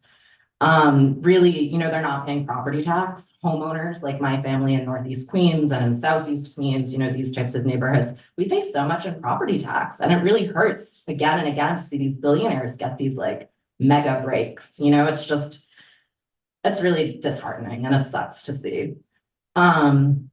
And I think, you know, another way the middle class is kind of getting shorted in this, only the stadium's being built with union labor, you know, the 2,500 or the 2,500 units are prevailing wage, but again, it's not necessarily union. The hotel, there's no commitment to have unions working in the hotel. And really, I think just to wrap it up, I would love to take you on a tour of Willets Point. If you have time, give me 1 hour's notice. I'll make time for you. I've been giving tours of Willets Point since 2019, and really, I appreciate you incorporating the street vendors into this and getting them, you know, what they need. But if you really want to make an impact with the immigrant communities directly impacted by this development, you know, come see Willets Point, come talk to some business owners. If the deal Jalissa Ferreris had offered them was what they wanted, they would have taken it and they wouldn't still be in Willets Point. So I really encourage you. Thank you so much. And there's an agreement, just want to, because I didn't bring that up. There is an agreement with Hotel Trades Council on the hotel. I guess if the developers are on, you should put that on the record, but that's. Thank you. I actually got work, so. No problem. Thank you. Thank you very much. We're going to move on to Jenny Lando, the next public testifier, who is on Zoom. If you could please unmute and start your camera. Hi, good morning, Borough President Richards and colleagues. My name is Jenny Lando, and I've lived in 3 of our 5 boroughs, and Queens just surpassed the one that I've lived in for the majority of my life, and I am happy to be a resident here and also a passionate supporter of NYCFC. I want to say that I strongly support this project, not only because it's time that NYCFC has a world-class soccer stadium to call home, but because of the wider and long-standing benefits of this project. I'm mindful that the area around Willets Point was not nothing. The area may have been underutilized in the past, and there have been previous uses on the site. So we have to find a balance to be struck, and this project has to be thoughtful. But that's also what makes New York City what we are. Constant change and revitalization brings benefits to our neighbors. And how often can you help design a new neighborhood in New York City? This is really a remarkable moment. There's not another sporting organization in the city, in my opinion, that is better positioned to strike a thoughtful balance. NYCFC has already demonstrated a commitment, especially to our school children, through the City and the Community Foundation, as well as supporting underserved communities and other young New Yorkers across the city. But the 3 pieces of the project that are vital include the remediation of the Iron Triangle. And before I attended all the community board 7 meetings, I had never, ever read an environmental impact statement. And by statement, I mean tome. Please take a moment to go through all of that information, because they have done due diligence and really paid attention to what the community needs. But we need to ensure that that area is cleaner and safer for our future generations. We need affordable housing. We need it as often as possible. And this is an opportunity to get 2,500 units. But most important to me, and I'm sitting in my school office and hopefully not being yanked out in a minute, is the creation of the new kindergarten to 8th grade school, expected to serve 650 students, many of whom may reside in these affordable housing units that are going to be built. I work in a public school. Student to teacher ratios have increased, and these school seats are increasingly important. Schools need to also reflect the community they represent, and local children should not have to travel outside their neighborhoods for an education. As well, this new school's proximity to several world-class sporting venues could lead to some really interesting career days and potential athletic opportunities. So as a lifelong New Yorker, I just want to say that this Willets Point project will unequivocally help make my community, my borough, and my city stronger. Thank you for your time. Thank you for your testimony. Thank you for your job. Thank you. All right. Thank you very much. The next person that will publicly testify is Mohammed Sawkat in person.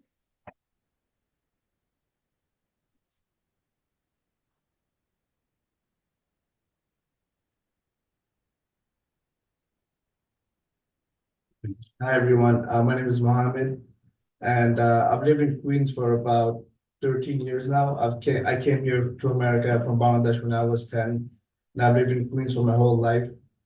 And recently, I started going to this program near my neighborhood. It's called SNL. I went there for 2 years. I got to know a lot of the coaches. They were very interested in me because I expressed an interest for a career in soccer.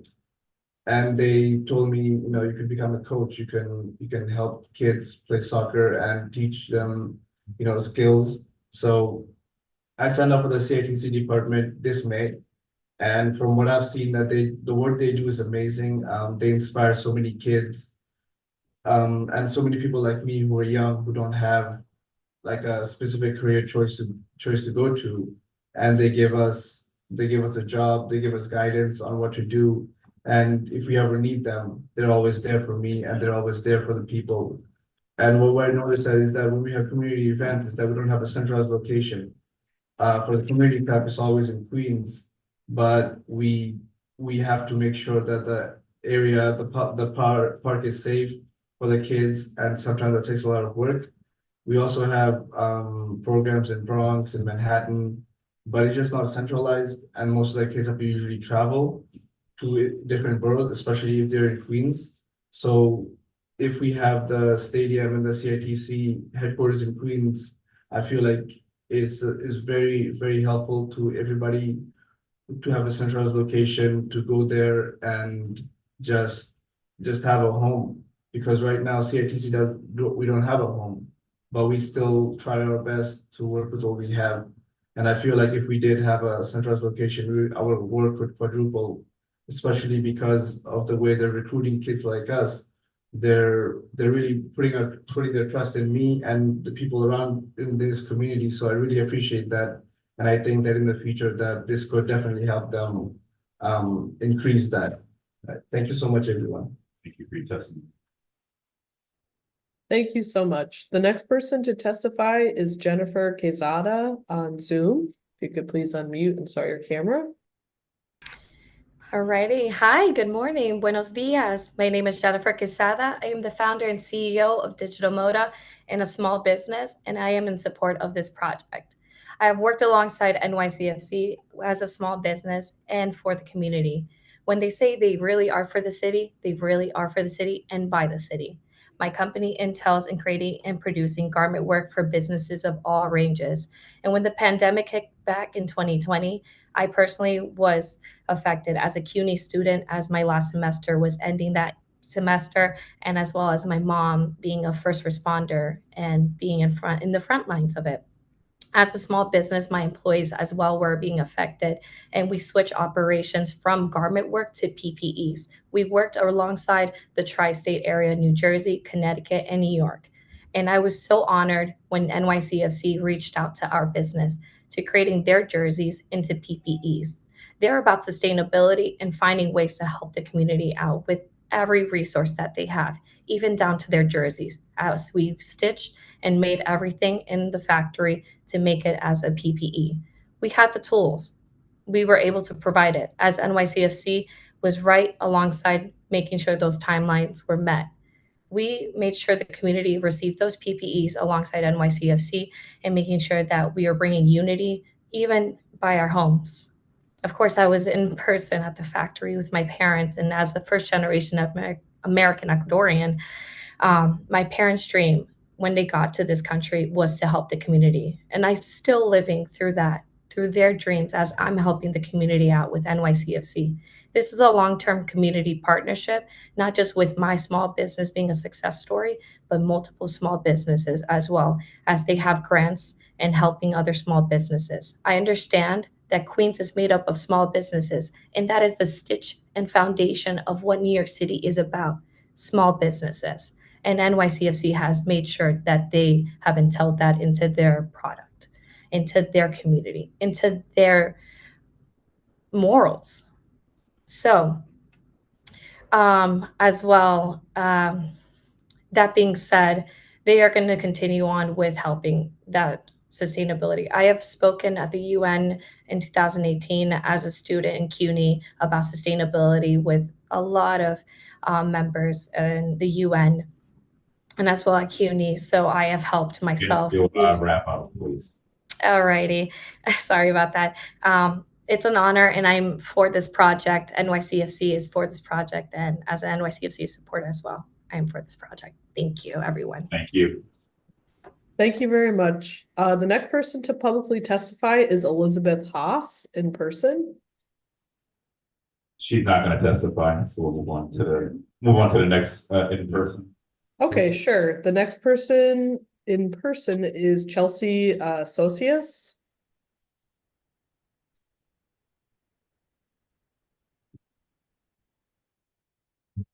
Hi, my name is Chelsea Socius. I am a true supporter of NYCFC. I've been there since day one.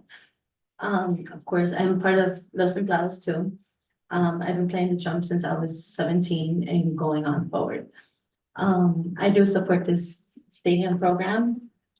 I hope that, you know, like when we have the stadium, like the field is open, like you said before, for the after school programs for the kids and school, that's going to be there. I did work for an after school program, Queens Community House, and, you know, they really helped me, you know, live my life and see what's for the future. And after that, I was like, okay, now I'm going to pursue and keep going, try to push forward for the kids. The kids are always going to be the future. They're always going to be in my mind. Like I said, I play the drums, but I also help the kids around me that want to play. I have 3 new kids. They're all like teenagers and coming out of middle school and all that. So hopefully for the future, they could pursue and keep going, like I did. So yeah, I am for the stadium. You did a good job. Oh my God, I'm so nervous. We do this once a month. Thank you very much for your testimony. You did good. Yay. You were on. Okay. Next, we will be. Little. Thank you so much again. Next, we will be hearing from Dion Lowry on Zoom. Please unmute and turn on your camera when you're ready. Hello, good morning, everyone. My name is Dion Lowry. I am a lifelong resident of Queens. I was born and raised in this county. I'm very excited for this project as a whole, but in particularly, I'm excited for the jobs that it will bring to the community and also what it can do for our youth. As a young adult, I can recall, well, when I was a young adult, I can recall when Willets Point was not such a great area. And I feel that this project is a godsend to our county and our community. And I hope that this project moves forward and is approved. Thank you for your time today. Thank you for your testimony. Thank you so much. The next person to publicly testify is Bradisis Arias. In person? In person. Steven, want to go to the next in person? All right, the next person would be Cesar Fernandez. Right, he's gonna skip.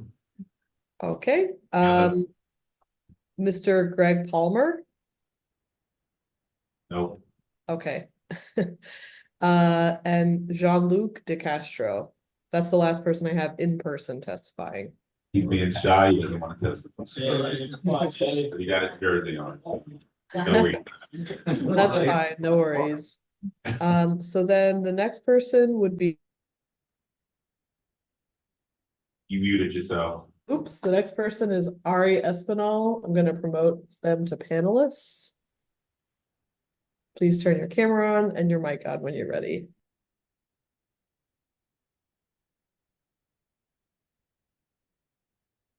Good morning. Hi, Borough President and everyone who has joined this Zoom. As you all know, I wear many hats, but I am here on behalf of Laborers Local 79. My union has over 10,000 members, and the majority of us, people of color, who live in the 5 boroughs of New York City. I myself am Corona, who was born and raised around Willets Point, and all we heard about it was only when we read The Great Gatsby. But me and my fellow Local 79 members who also live in Corona, we are excited to bring the world's sports soccer to the most diverse borough. And we can all agree that the more affordable housing must be built across New York City. The gap between lower incomes and higher rents continue to grow. At Local 79, we want to see meaningful standards for how subsidized and rezonings are granted across the city so we can ensure that local communities receive real affordability, local hiring, and good paying jobs in return. We want to see Willets Point project create hundreds of workforce development and new affordable apartments. At the same time, we put local residents to work, skilled union laborers who will build them while earning a just wage and real benefits. When Local 79 laborers are included in projects, it means better working, safer workforce, and local hire that is truly inclusive of all people who live in the community. Thank you for everyone who's joined this, and I appreciate your time. Thank you, Ari, and I know Local 79, they look like the community from the community. And just as I said, with every labor union on this, we need to really make sure, and I know you all do this already, that robust engagement to really bring people into the fold in this community. We know we have a lot of challenges on unemployment and access. So I look forward to that work ahead with you, assuming this crosses the line. Yes, thank you, Borough President. Appreciate you. Thank you. Thank you.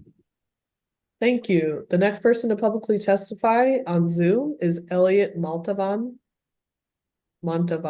excuse me. Whenever you're ready, you can unmute. Good afternoon.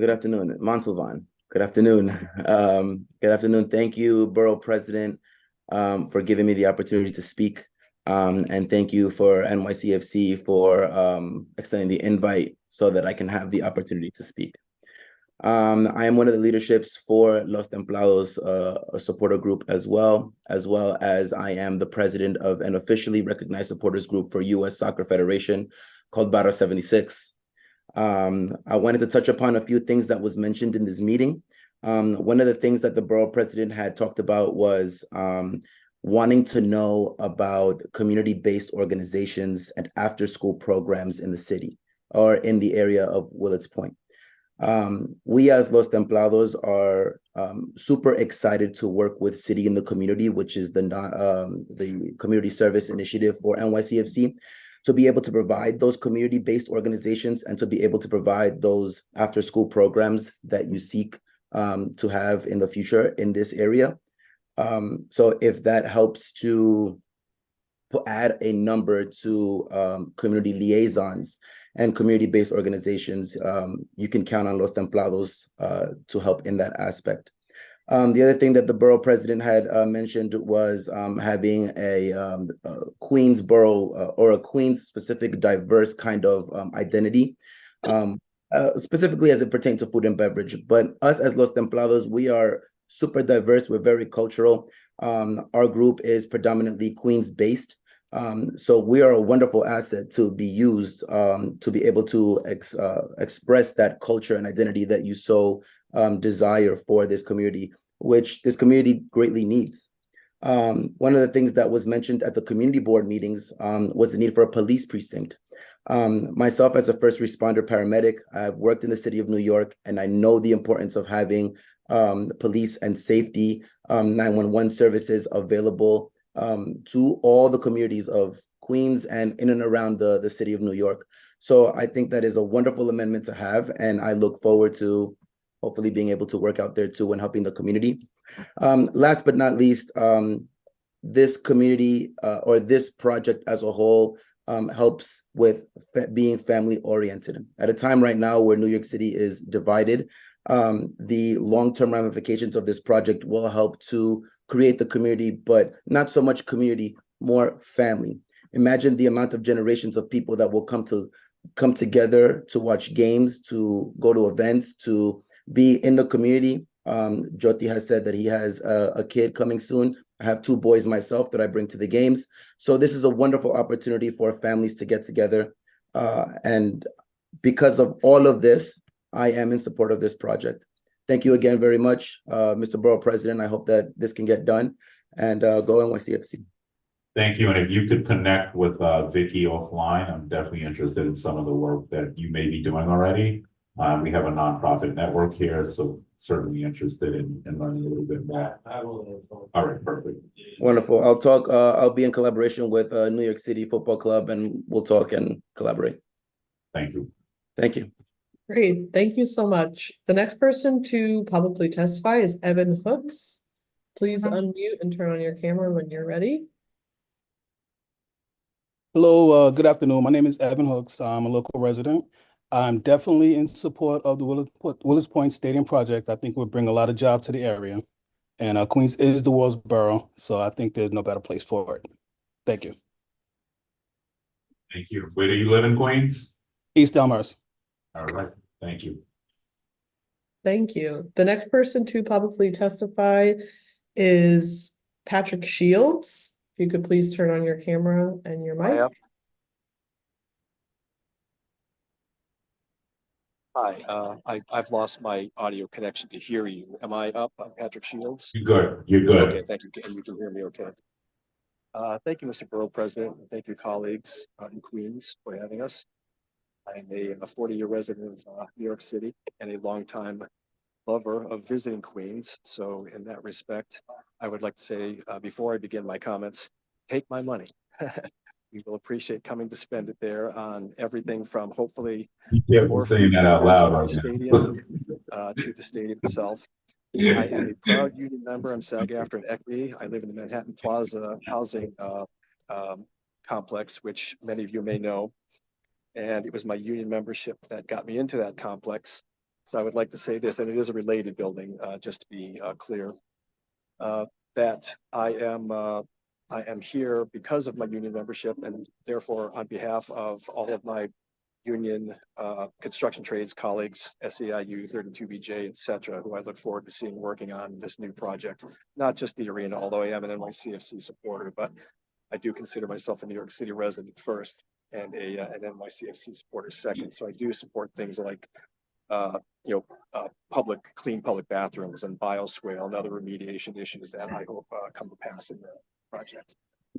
I was also in favor of the Corona Plaza vendors, and we made sure to let the mayor know it. We also let the club know it. It should be noted that the supporters in the club often have different priorities, and that was one of them for us. We look forward to hopefully having food vendors like they do in Portland, like they do in other American soccer cities. But the greatest thing I'd like to testify about today is the potential social impact of soccer. I grew up in Cleveland, Ohio, and as a boys soccer player, all of my teammates were refugees. They were Jewish, Hungarian, Czech, Ghanaian, and soccer was always called derisively the immigrant sport. And today that's gotten even worse with modern immigrant issues and people who are anti-migrant. What we'd like to say is that we feel like this arena in Queens could be a tipping point, and America and the world are watching. We think this is the point where soccer can be made from the derisive immigrant sport into the immigrant sport, as in we are all immigrants. That on top of that, we also think that the economic impact may be underestimated, particularly considering how much soccer is advancing economically and how quickly in the United States. A lot of people haven't been saying this. I don't know if you can hear me, but please wrap up. Not being built quickly enough for the World Cup 2026, but it needs to be remembered that the U.S. Soccer has just put out a bid for the Women's World Cup 2027. So this arena would certainly be done in time for women and girls to look at their sporting heroes, which we support wholeheartedly. Most off is that we look forward to Queens potentially being the sporting capital of New York City. The world is watching, the country is watching. Thank you for allowing us, who are not residents of your borough, to testify, and thank you all for your continued hard work. Thank you. Okay, and so just to refresh, if you're questioning me, I cannot hear you. Thank you, I'm signing off. Okay, so that was the last person we had signed up to publicly testify for today. If there's anyone else in the conference room or on Zoom that I may have missed or decided that they wanted to publicly testify, please either raise your hand or okay, I see Michelle Dunstan on Zoom. I'm going to go ahead and promote her to panelist. Please unmute and turn on your camera when you're ready.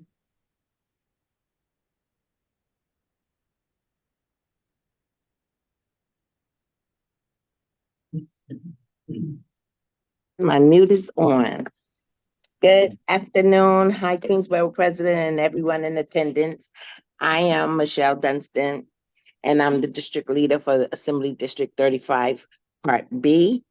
As a community leader and a longtime resident of Lafayette City, also the school crossing guard coordinator for the 110 precinct, and also a proud member of Local 372, which is the children who are our business. I care deeply about our community and the future of it. I've seen developers come into our community and our neighborhoods, and their only purpose was to make some changes that only benefited them. That is only, excuse me, I'm sorry, because I'm kind of wrote my notes down. But with the benefits of helping themselves. This project, with the leadership of Councilman Moya, has put us first. He has taken our consideration and suggestions and our opinions toward this development. And it's a project like no other. It puts us first. So this project is a privately funded. I know Queensborough President that Queens get the money, but this will help the local communities and organizations and the non-for-profits. This project is a sign that we are recovering from the worst pandemic and shows the resilience, of Queens, of our Queens Council member, Francisco Moya. This has been the type of, he has been the type of elected official who has always listened to us and is a valuable asset to us in the city council. So I'm proud to stand with him and the community on this new development. Thank you for listening to my testimony. Thank you, Michelle. Have a good day. You're welcome. Thank you. The last person we have is Jason Osborne. Please unmute and begin your, please unmute and start your camera to begin your testimony. Morning, everyone. Thank you to the Borough President's Office for hosting the public meeting today. I'm offering my support in two capacities. Firstly, as a proud resident and father of the downtown Flushing neighborhood, Community Board 7.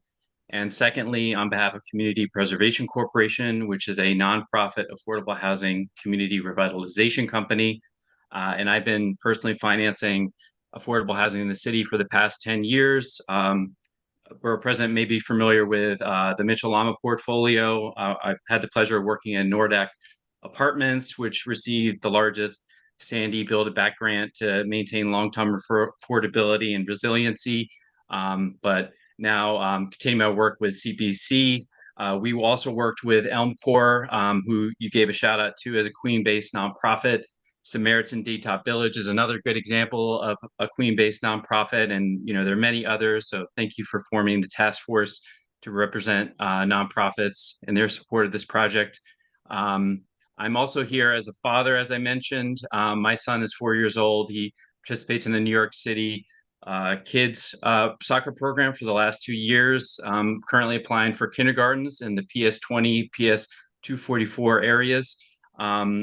Personally through the soccer program, they've been getting discount tickets through that program, so I've benefited from that. As a professional in affordable housing, I'd say this opportunity is extremely rare. So 2,500 units of 100% affordable housing is extremely important. I've seen this development team execute, Hunters Point South, obviously one example, but very strong development team that can bring these units to bear through HDC and in HPD. So excited for that. Me personally, I got interested in soccer by growing up next to an Argentinian family. And I've seen the benefits of this, which is why it's so important that my son also benefits from this. So thank you for your support and your linking of this club supporting the public schools and their commitment. So thank you for the opportunity to testify today. Thank you for your work. Thank you for your testimony. Okay, I All believe right. that Any other members of the public wish to testify? I think we have. You just say your name, who you represent, and you may begin your testimony. Did you sign a slip? Did we have to sign? I was fine. Oh, you did. Okay. Hello, everyone. I'm Chidinma Shuke. I kind of wandered into the wrong meeting, but I'm really happy I'm here. You came to the wrong meeting? Yeah, Okay. I came for the meeting tomorrow today. Okay. I'm like, oh my God, that's my thing. Okay. So Chidinma Shuke, I'm an adjunct professor of economics and business. I'm an artist. I'm an academic, with entrepreneur. I did work in Queens, Flushing, Queens, Power away mostly. So I'm here for the kids. I'm here for the community. I'm really happy that you made sure our community have access to it. When I say access, I mean it's free access, but inner city youth. It's really important that they get to play football. I am a Nigerian. They get to play football and have access to it like we do to basketball. I play basketball at John Brown High School, I managed at Pace University, and I'm teaching at Pace University. Okay, then went up to PhD, Cornell University, studying Cornell University as well. So it's really important to build the sports morale. A war sport in New York City is very important, but we must include the children. We must include the inner city youth. We want to make sure they have free access to the stadium. So they could see a world-class stadium in their community that they get to touch, they get to roll around, and they get to play in. So that's really, very important to me. And also someone mentioned the climate issue. Let's make sure that those arenas really does not mess up the climate. New York City is in trouble. We have to maintain the climate here. Let's make sure that the climate, so get the scientists involved in that, some of us in here, right? Involved in that, make sure that we have free access for the community, given that they're getting also the rent for the developers, make sure they're getting fair rent, because they're getting tax breaks already, right? So we're getting hired, our children have access, community, climate. Thank you so much. Well, congratulations on wandering into the wrong meeting. Let me just thank everybody. Borough President, sorry, I think we have one more Everybody else. person who decided to Okay. testify. Maggie, Tim, I just promoted you to panelist if you're ready to speak.